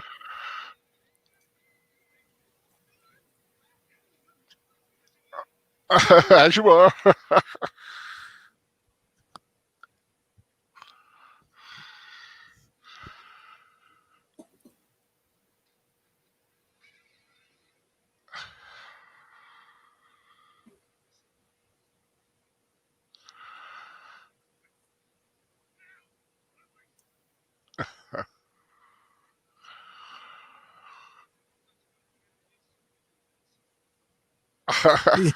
yeah, right. It's not like their standard issue. Well, that was a practical effect. They did that. Yeah, I read that was actually done by a stuntman, and live. Well, then it was just a slightly sped up camera then, because it had that unnatural look. Yeah, right. But it was done by an actual person. Yep. Man, the brutality. Yep. Of the slashing. And when you're simply not afraid of it taking any damage, you can be totally fearless. Well, I'm sure it hurts. And it just makes him angrier. Yeah, but it does. It like dry. He's an animal who's ticked off.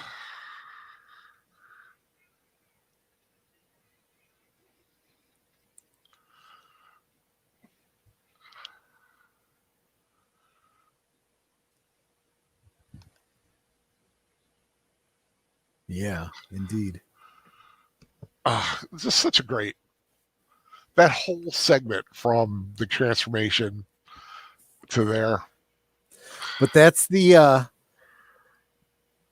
call to action, right? It's okay. You can't hide behind your disbelief anymore. You've been exposed. You have to either, put up or shut up. Fish or cut bait. Yeah.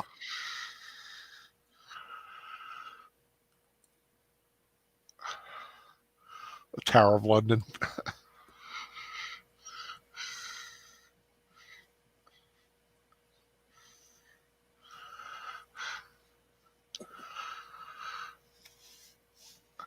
I think sure. How much does he remember? Like, yeah, exactly. Like he knows what happened. I'm just wondering how much detail. Like, does he remember slicing the throats and exactly? Or does he look down at the blood on himself and just think, "Oh my God, what did I? Oh my God, what have I done?" Yeah. And the one thing they kept, Gwen Conliffe has an antique shop. Yep. Ooh, I like that chair. I love those chairs like that. Those little. Everybody in the medieval groups always liked to have those, even though they weren't really a period. Right. They were, but they were just cool enough to pass for medieval. I always liked the Viking chairs that people would make with 2 pieces of board.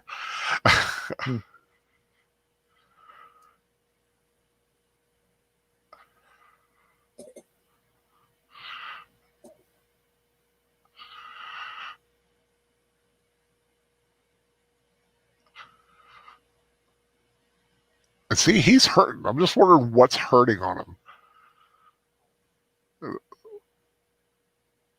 Or if it's like an after effect of the transformation, or I'm sure that's part of it, but I'm shots. sure a lot of it has to be emotional. Yeah, and the physical exertion. I mean, yeah. We figured the psychological effect, but I'm just because he looks physically beat up. Yep. But when you consider how, if you wanted to get into the science of it, a metamorphosis like that would be so much of an impact on your metabolism. You'd be wiped. Yeah, it would, because like I said, you say, well, a caterpillar changes into a butterfly, but it takes a long time. Yep. His body is being literally like ripped up, yes. extended, bones are growing, skin's expanding. You mentioned the caterpillar turning into a butterfly. That is so traumatic. They're literally liquefied in the process.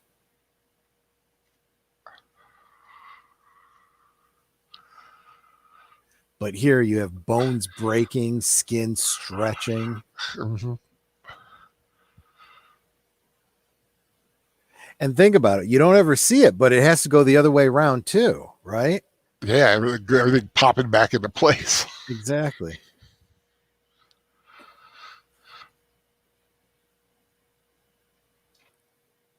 That was quite a confession he just made. The fact that he envied his brother, the fact that he had time with her.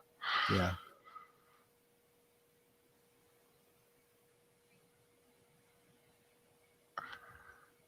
Look, a little Hermes.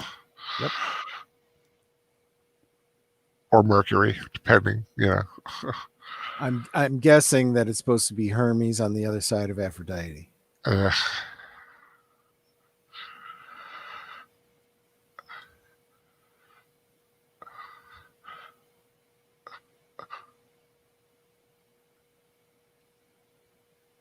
Yeah, this is kind of tragic. Yeah, very tragic.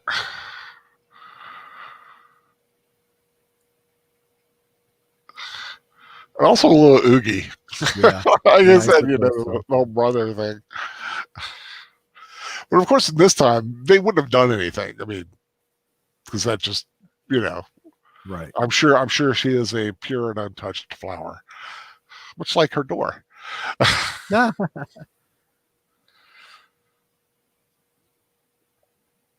I would love to go to a shop like that with a lot of money. Right.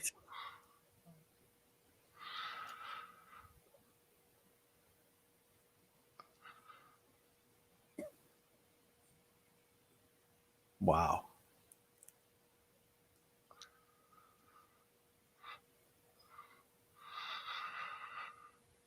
I'll be careful. You'll be dead.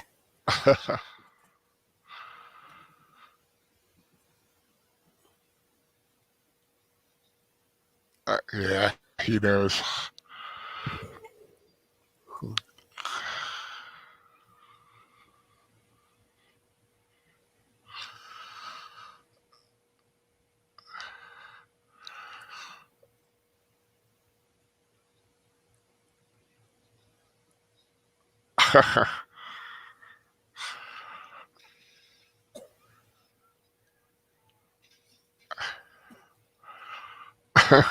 I love this scene. Oops. And he shot Pan. The thing is, I'm sure the professor would have had something to say about that. The fact that he shot a satyr. Yeah.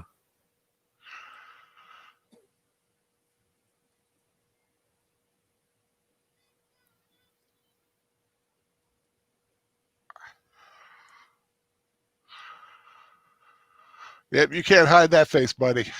Right. He does have he's very hard. He doesn't blend in. I'll say that. And he just bought all of them. Yeah. But she saw him.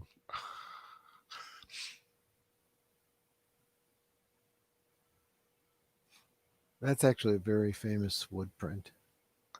Yeah, I think it's the Encyclopedia Britannica from that period. Oh, really? Mm-hmm. And that one too. That's a famous one. The classic, yeah.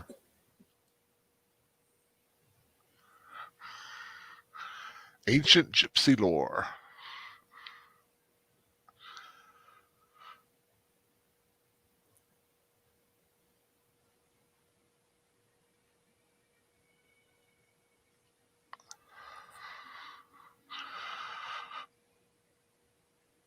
I like that look because you see the industrial aspect. If anything, they've been depicting London as being way too clean. There should have been a whole lot more smoke in the air. There should have been a lot more grime and just disgust in the Thames. It was a very dirty period. Yes, it was.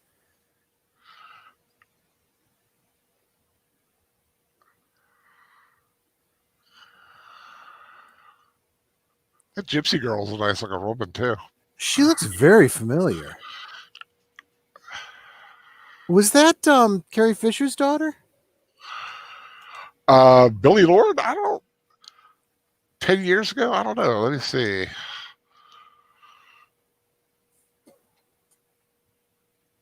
I don't see her in the cast list here.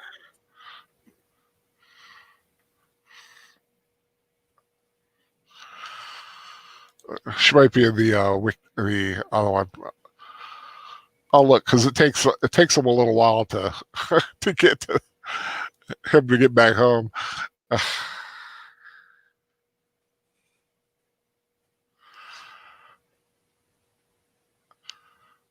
Okay, Solana was the name of the mother.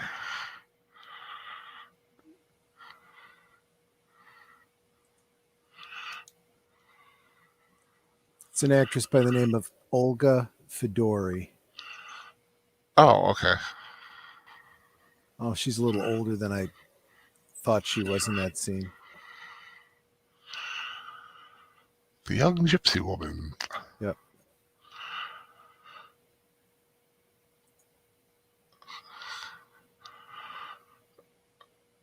Still, I mean, still very young. She what? 20. She'd been 25 at the time. But definitely older than what's her name?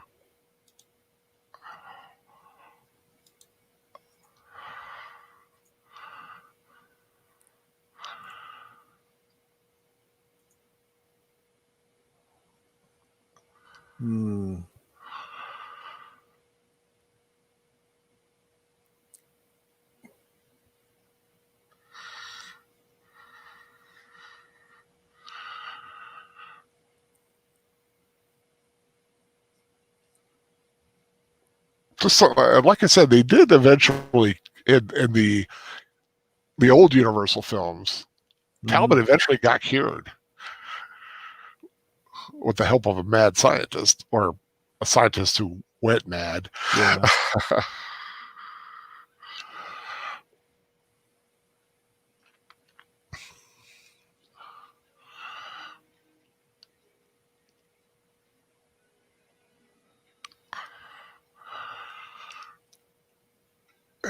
he owns that scene where he does it.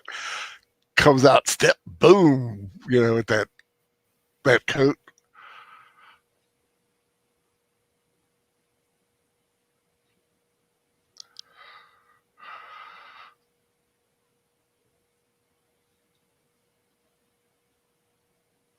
Now, does everybody have silver bullets?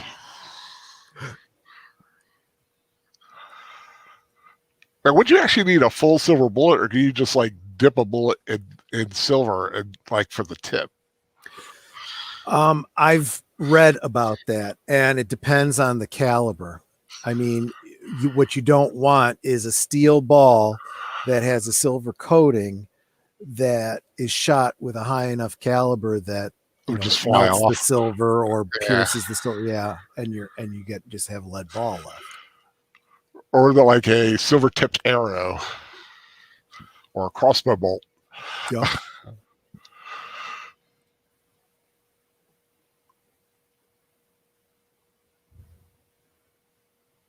Because I always want if you had a sword that where you have the fuller at, you like had silver on one side and wood on the other. When you have like the ultimate vampire / werewolf killer, right? Exactly. Poor Sing. Yeah.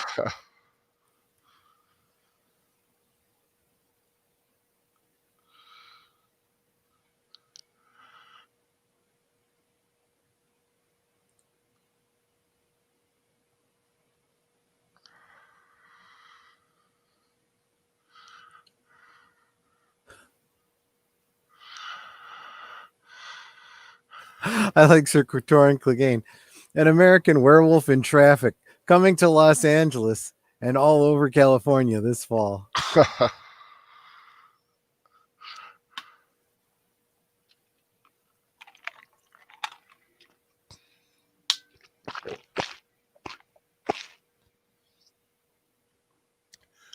Looks like again they had that spotlight shining out.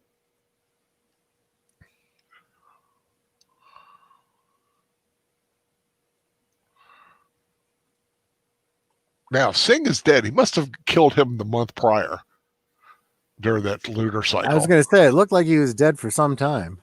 Yeah. And then just left him there. I mean, he could have just, killed him, but I don't think he would have had that brutality to it. He would have just, like, shot him or something.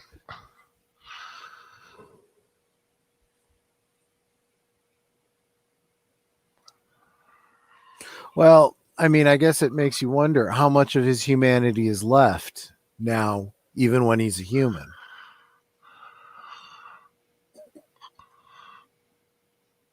Oh, which one? The father? Yeah, the father. Yeah. Well, he's been the wolf. He's been the wolf a long time. Yep. And he kept saying, look into my eyes, I'm dead. Yeah. So as far as he's concerned, the wolf is pretty much taken over. Yeah. Even during the rest of the month, Mm-hmm. the beast is still there, more so than Talbot. Larry, yeah, or John Talbot, I should say. But see, Larry is still young; he's able to control it. He hasn't experienced it. He's still in that "I hate what's happened to me" phase. Whereas the father said acceptance. I just accept it. I'm embracing it. It's like, I'm an old man. Life is to be enjoyed, and it's fun doing it. It's a lot easier for him when he feels he has nothing to live for anyway, with his wife dead. Right. Yeah. That's when he unleashed the beast.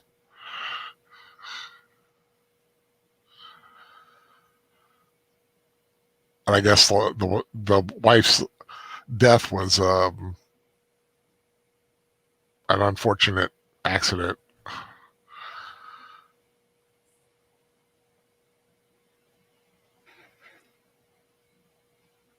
Samson.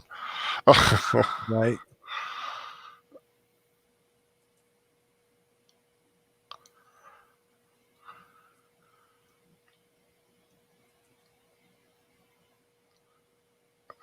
Be a great setting for a ghost film too. Yeah, that's for sure. Very reminiscent of like the Bly Manor Hill House kind of story. It's like, I want out of here, man. There's too much wolfiness going on. I do like how they use animals in movies. It's like they know what's going on. They're not going to stick around. I'm getting the heck out of here.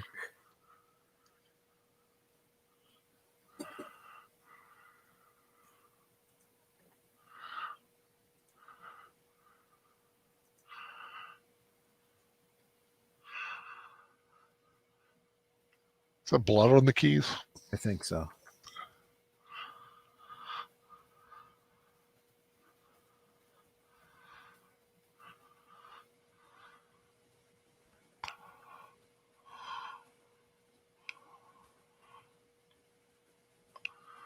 Casey Scott says, from what I've seen, pure silver bullets are horrible. Much, much harder to stay straight.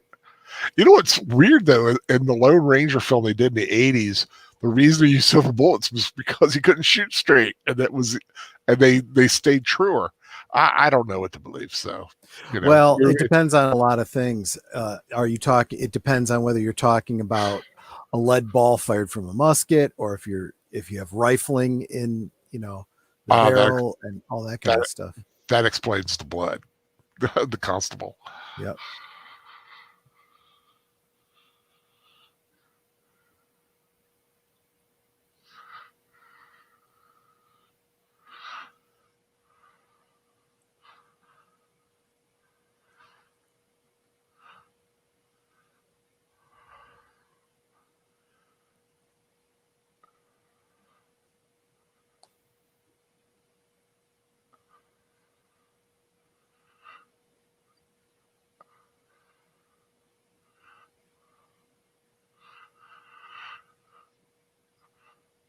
Man, you see that elephant tusk back there?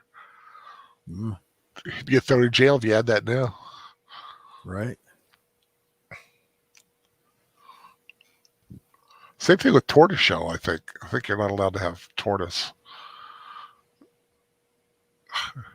Really? Yeah. There's something about turtle, or maybe it's sea turtle. There's probably. Yeah. I know the Galapagos turtles were endangered for a long time. But I was going to say, there's a lot of tortoises that are absolutely not endangered, that I would find it very difficult to. Of course, he didn't stow it loaded. Oh.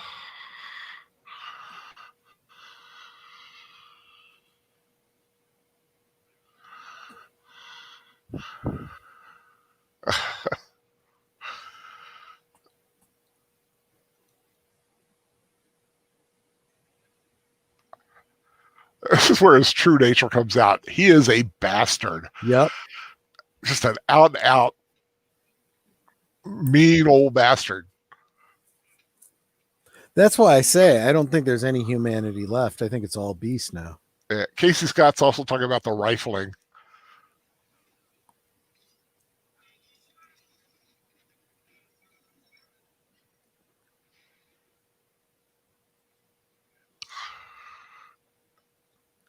Great score. Look at that strength.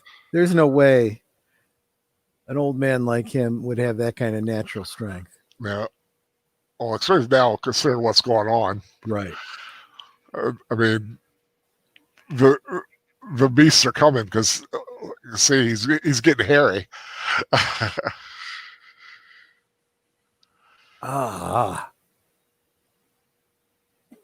if you notice the difference in transformation, yeah, his is a lot more jarring, but he's done it so often he's used to it. Yep. And he just lets it happen, whereas Larry's obviously physically fighting it. Yep.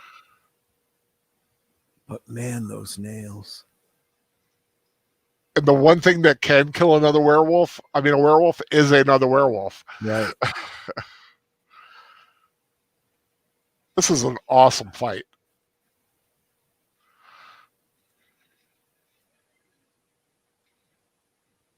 Oh. Oof.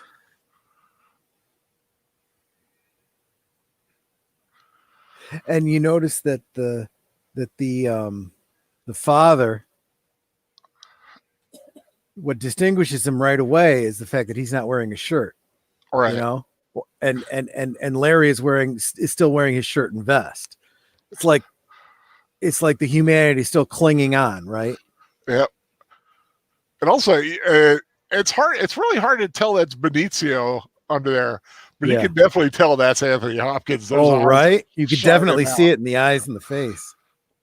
But God, man, just the rending and ripping and shredding that they're doing to each other.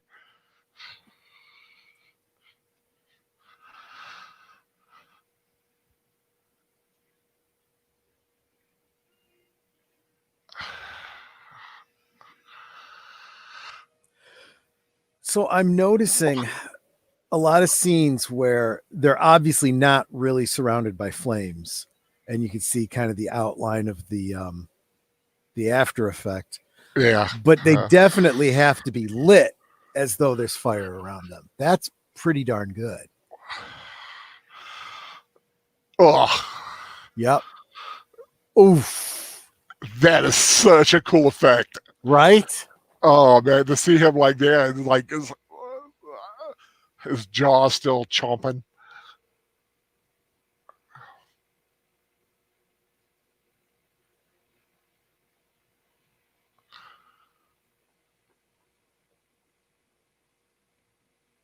Oh, girl, you don't want to be here.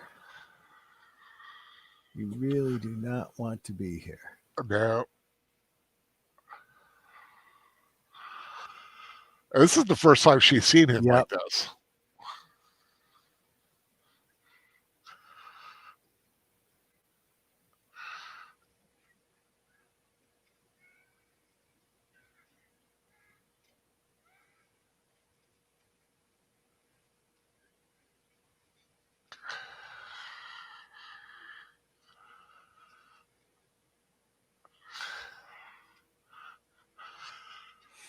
Too bad it didn't have a silver tip. I was just gonna say, not a bad throw. Definitely a great attempt. That's a weapon. Though, if I were him, that's the weapon. If that were me, that's the weapon I'd want. Is what he's using right there. Oh yeah, that's about as close to a glaive as you're gonna get.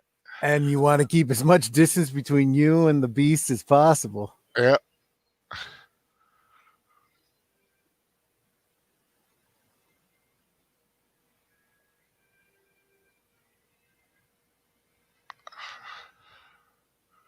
Yep, it's silver, all right. But of course, now what's happened? He's been bit.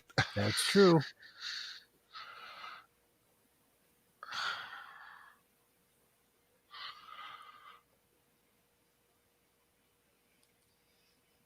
I think that's probably the most tragic thing is to see that painting burning up. Yeah. I mean, the thing is, he did love her. Mm-hmm. And the beast just grew too strong.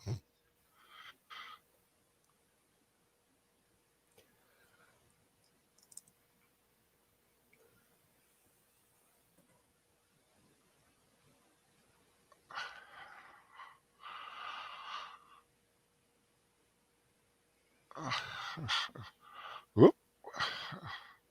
Yeah.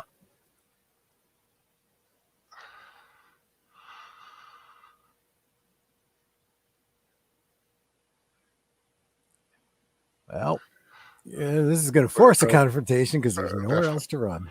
Yep.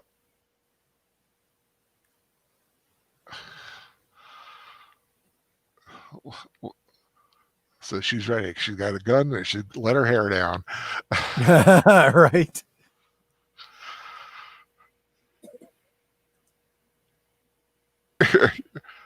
You almost heard it. Almost was the same little thing as Jaws. When he turned the corner there.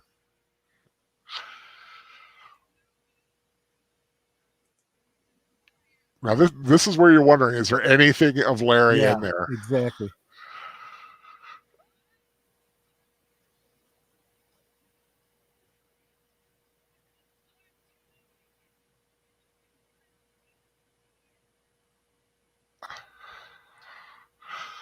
Larry's in there.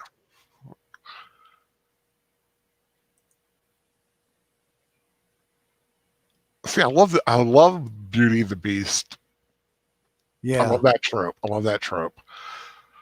The tragic beast. And look, his eyes are changing.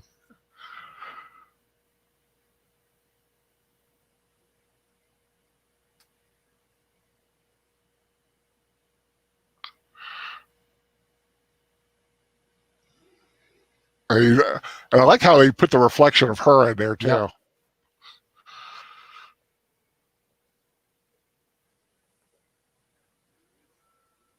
This is tough. This is really tough.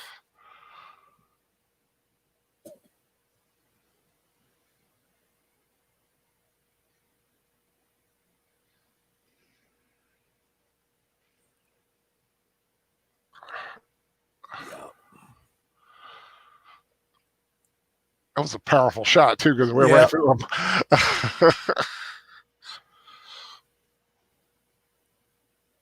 And one might speculate there was just that unnatural piercing through the skin, because of his vulnerability.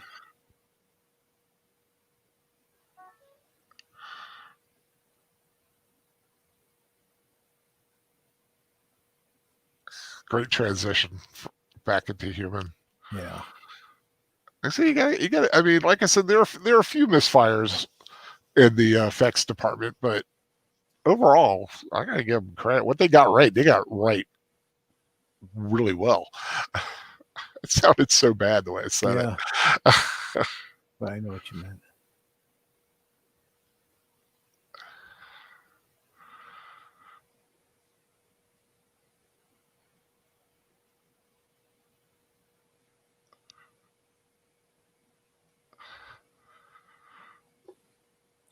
And of course, with the 1941 version, of course, he died, but he didn't stay dead because he was back taking on Frankenstein in the next movie.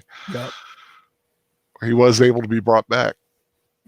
I forget exactly how they did it. I have to go watch that again. Frankenstein meets the Wolfman.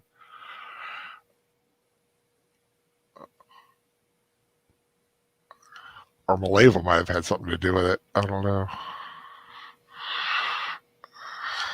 You guys couldn't pull it off. I had to take care of it. 'Twas Beauty that killed the beast. Because all these guys couldn't manage it.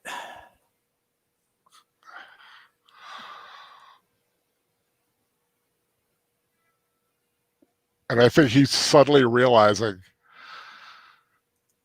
Oh, yeah. He's next.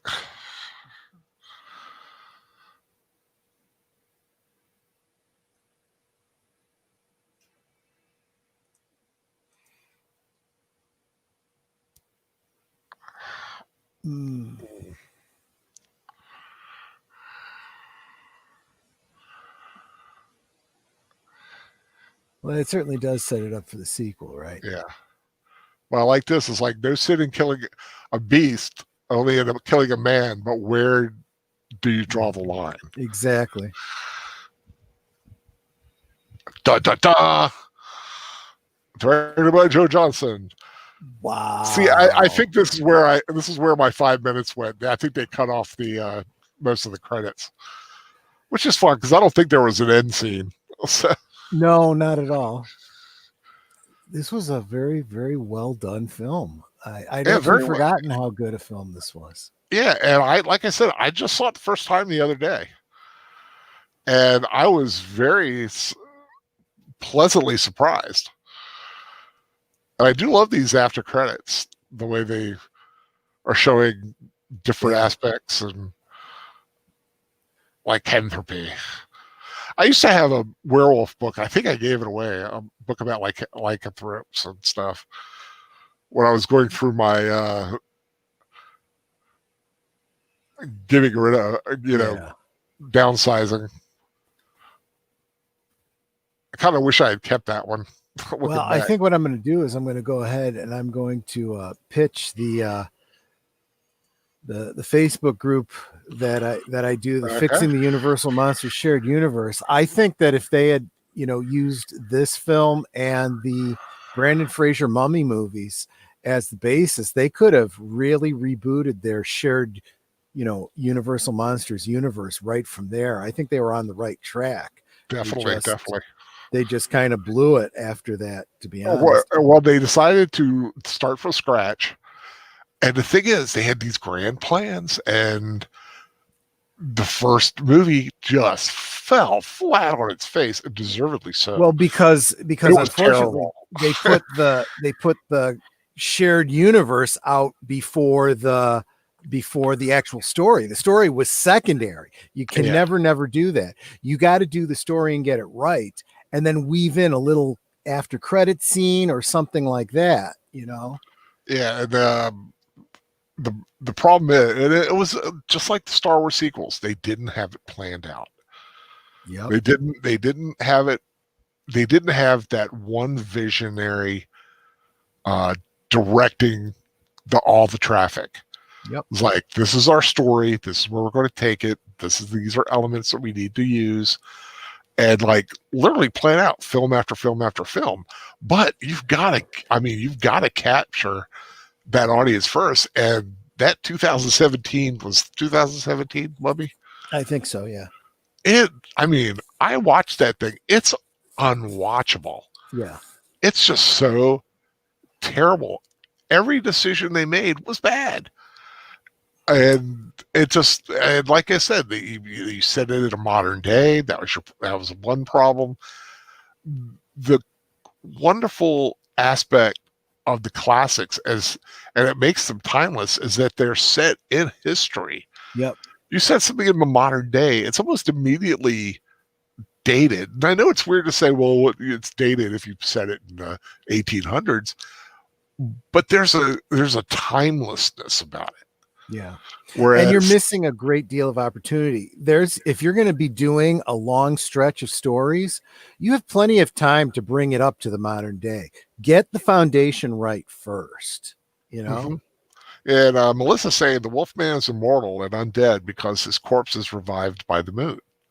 Interesting. I suppose that's one way of looking at it. I'll have to watch the Frankenstein versus the Wolfman. I do have it on, and somewhere in my computer. If you guys really love these iconic Universal monsters, there's this guy on Facebook that I know of that does this Facebook group called Iconic Universal Monsters, puts out all these classic images, behind the scenes pictures. I know this gentleman. He is a fine fella indeed. That's what I've heard.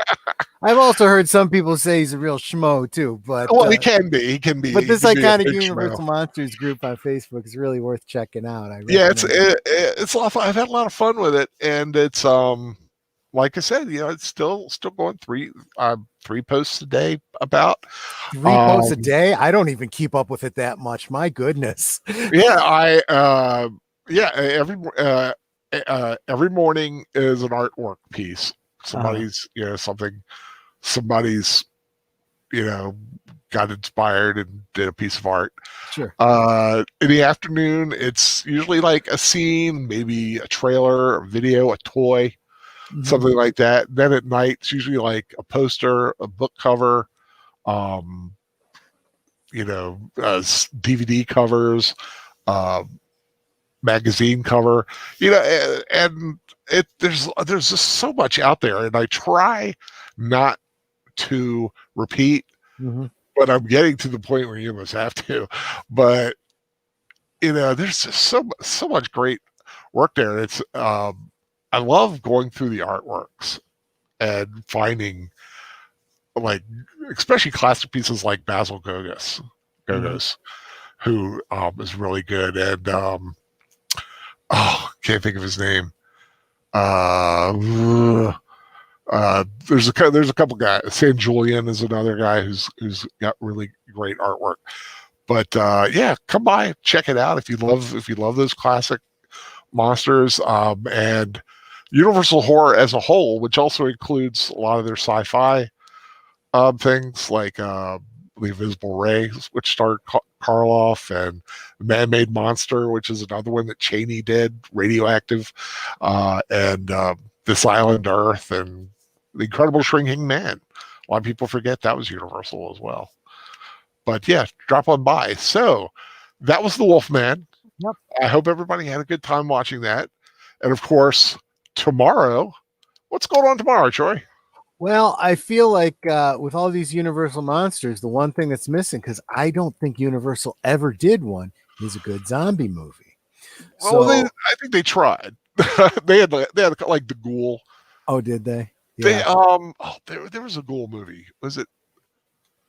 I'll have to look it up. There is a zombie. It's not a good one. Yeah, but there is a guy.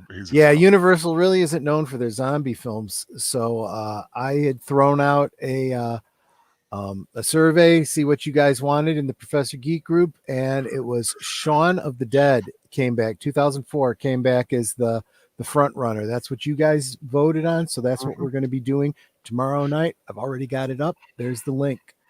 We'll be rewatching Shaun of the Dead, and I don't know how much of an analysis we'll do, but we'll try, and we'll just certainly enjoy it. Well, actually, I don't think White Zombie was a Universal film, Casey Scott. I already looked at that. That was I think that was something else. But I'm trying to remember. They did a movie, and it had I think it was like about a zombie, but it was like a ghoul. But a ghoul is a zombie. For the most part, I'm trying to find it. I've typed up the Mad Ghoul. That's Turin Bay, Evelyn Akers, who of course was in the other Wolfman, Turin Bay, who was an Indian, like Bombay kind of Indian actor who was in Babylon 5 at one point later in his life. But yeah, it's about. I think it's about a scientist, Dr. Alfred, obsessed with ancient life-preserving process to the point of madness, falls in love with his girlfriend. Morse decides to use Alison for his eternal life experiments, transforming him into a zombie who slowly recalls his past life but is unaware of his undead status. The Mad Ghoul. So that was Universal's attempt at a zombie movie.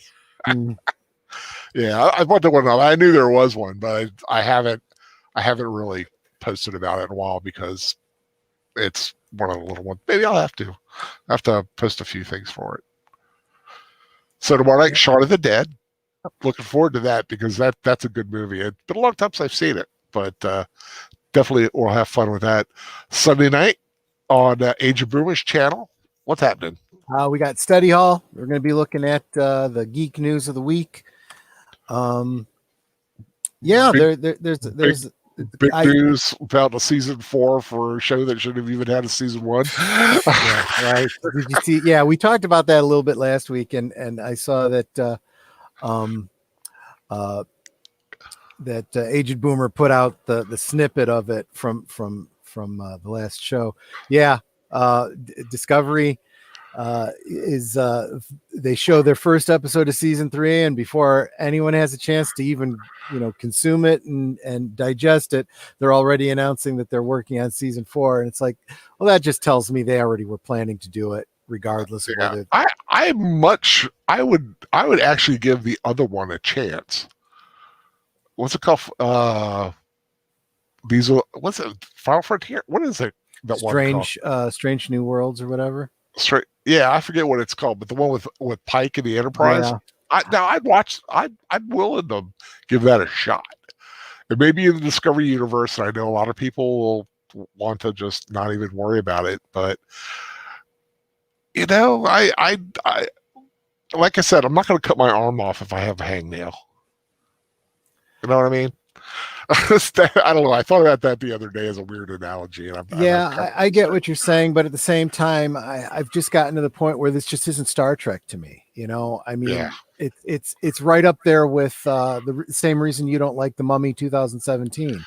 It's not The Mummy. It's a movie that they slapped the Mummy name on. It's put out by the same company, but it has nothing to do with anything that came before it.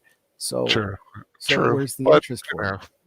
But I'm more willing to give that a chance than I ever was. Discovery should have never happened. Yeah. That was just a poor choice to do in the first place. They should have done the Pike show. If they're going to do a prequel at all. If you're going to do a prequel, give us a prequel we actually want. If anything, people want to see the culmination of Enterprise. They want to see the beginning of the Federation and the beginning of Starfleet. Yeah, you did not give us that. You skipped over everything everyone wanted to give us stuff that nobody asked for. I still think they should go into the future. I mean, like I said, look to the future. Yeah. It's a big galaxy. But that's exactly what they're giving us with the new third season of Discovery. Didn't you know? All dilithium in the galaxy spontaneously combusted, so they can't travel faster than light anymore. That's the future. Yep. They call it the Great Burnham. I mean the Great Burn, and that's what happened. That happens in the future or the past? Discovery it happens in the future, sometime after the Next Generation era, and by the time well, it would have to be after Picard. Yeah, it does. And but that's coming. So they've already established that, even if they do figure out how to give us that hopeful Gene Roddenberry future, they're just going to destroy it all. And all the Federation outposts are all just separated from each other. You know what needs to happen at the Star Trek offices? Benicio del Toro at full moon. Yeah, right. Exactly. Just do it. Get rid of it. Oh, there goes. Yeah. While he's at it, maybe he can take out the powers that be over at Lucasfilm too. But oh God, it's a big old cluster. So that'll be That's not the whole office. Study hall, but that might be one of the things we talk about. We digress, and of course, but it'll only be 2 hours long because we need to get it finished up before Mr. Matchstick's Weeb Watch. Yep.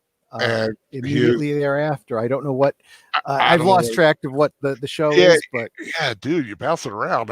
We can't keep track of what's going on. But he's doing his own thing, so good on him. Monday night, of course, Sound Engraver, the Monday Night Muse, with a subject yet to be determined. Definitely tune in there. Usually around 9:30. Always uplifting, always inspirational, because she's our Monday Night Muse. Definitely. Tuesday night, we are doing a rewatch on the Professor Geek channel of the Halloween Tree. Looking forward to that. The animated special that they did with Ray Bradbury doing some of the narration and the vocal talents of Leonard Nimoy as Bound Shroud. Yeah. So that'll be fun. And Wednesday night, on the Birdman soundtracks with the Birdman channel, Daniel Herron's channel, they're going to be rewatching the 1979 Frank Langella Dracula. So that's the Studley Dracula. That was a pretty good. That's one of the first Draculas I remember really seeing. Yeah. Except for Bella. I mean, I remember going to see that in the theater, and it was 79. Casey Scott reminded us that the Weeb Watch is Helsing episode 7 and 8. Okay, Helsing 7 and 8, awesome. But yeah, definitely tune into Soundtracks with the Birdman. Him and Agent Boomer have a good thing starting over there. They really not only do they comment on the movie, but the music, which is something that Daniel Heron is very, very. He knows his soundtracks, that's for sure. Very knowledgeable on. He knows his soundtracks. He knows his artists. He knows why they're using certain elements, and it's a good show. And after that, Green Lion Girl, after a week of technical difficulties, will be returning and doing the Friday the 13th video game. What's it called? Something about Virtual Cabin or something? Yeah, I don't know exactly. Friday the 13th related. Yeah, but definitely tune in there. She also has a great one. And like I said, it's 2 great shows. You have to pick. Yeah. But both of them definitely worthy. And then Thursday night, we will be doing a special discussion and then rewatch about the Legend of Sleepy Hollow. We're going to be watching the Disney version that was with the Adventures of Mr. Ichabod and Mr. Toad, or Mr. Toad and Ichabod, or something like that. But we're watching just the Sleepy Hollow Disney version, which is iconic to me. I remember seeing it as a kid, like going, I don't want a flaming pumpkin being thrown at me, man. And next Friday, the Fan Man hopefully will be back in his normal time slot. Like I said, he asked me to just take up this one. He didn't want the Wolfman not to be watched. It was a good one. We may do it again next year. I'd like to get with the Fan Man and see what he is on. I would like to have heard what the professor had to say, because I think there was a lot of things that Troy and I just really may not have caught, that the professor has that analytical eye. Yeah. That a lot of us just, so he catches things that I'm like, what? But next Friday night, we're having the final Halloween Friday night Fright, which is going to be the Blair Witch Project, the original, the one that started this whole found footage thing. Oh, it wasn't the first. It was kind of the main one that brought it to the forefront. I think Cannibal Holocaust was the first one. It's considered the first one anyway. But yeah, definitely Blair Witch Project. Good one. Like I said, not everybody's cup of tea, and it's very polarizing. You either hate it or you love it. I love it. He loves it. So we're gonna have a good time watching that. So that is the week. That is the week to come, and going into our last week before Halloween. Of course, Halloween night. Once again on my channel is going to be Young Frankenstein, Mel Brooks' absolute comedy classic, the end of Ha Ha Halloween, and what a way to end with Gene Wilder's fantastic performance as Young Frankenstein. Looking forward to that. Well, we all want to roll it in. But I want to thank everybody for joining us tonight. Hope you had a good time. Stay in touch, stay in tune, and keep watching these classic films.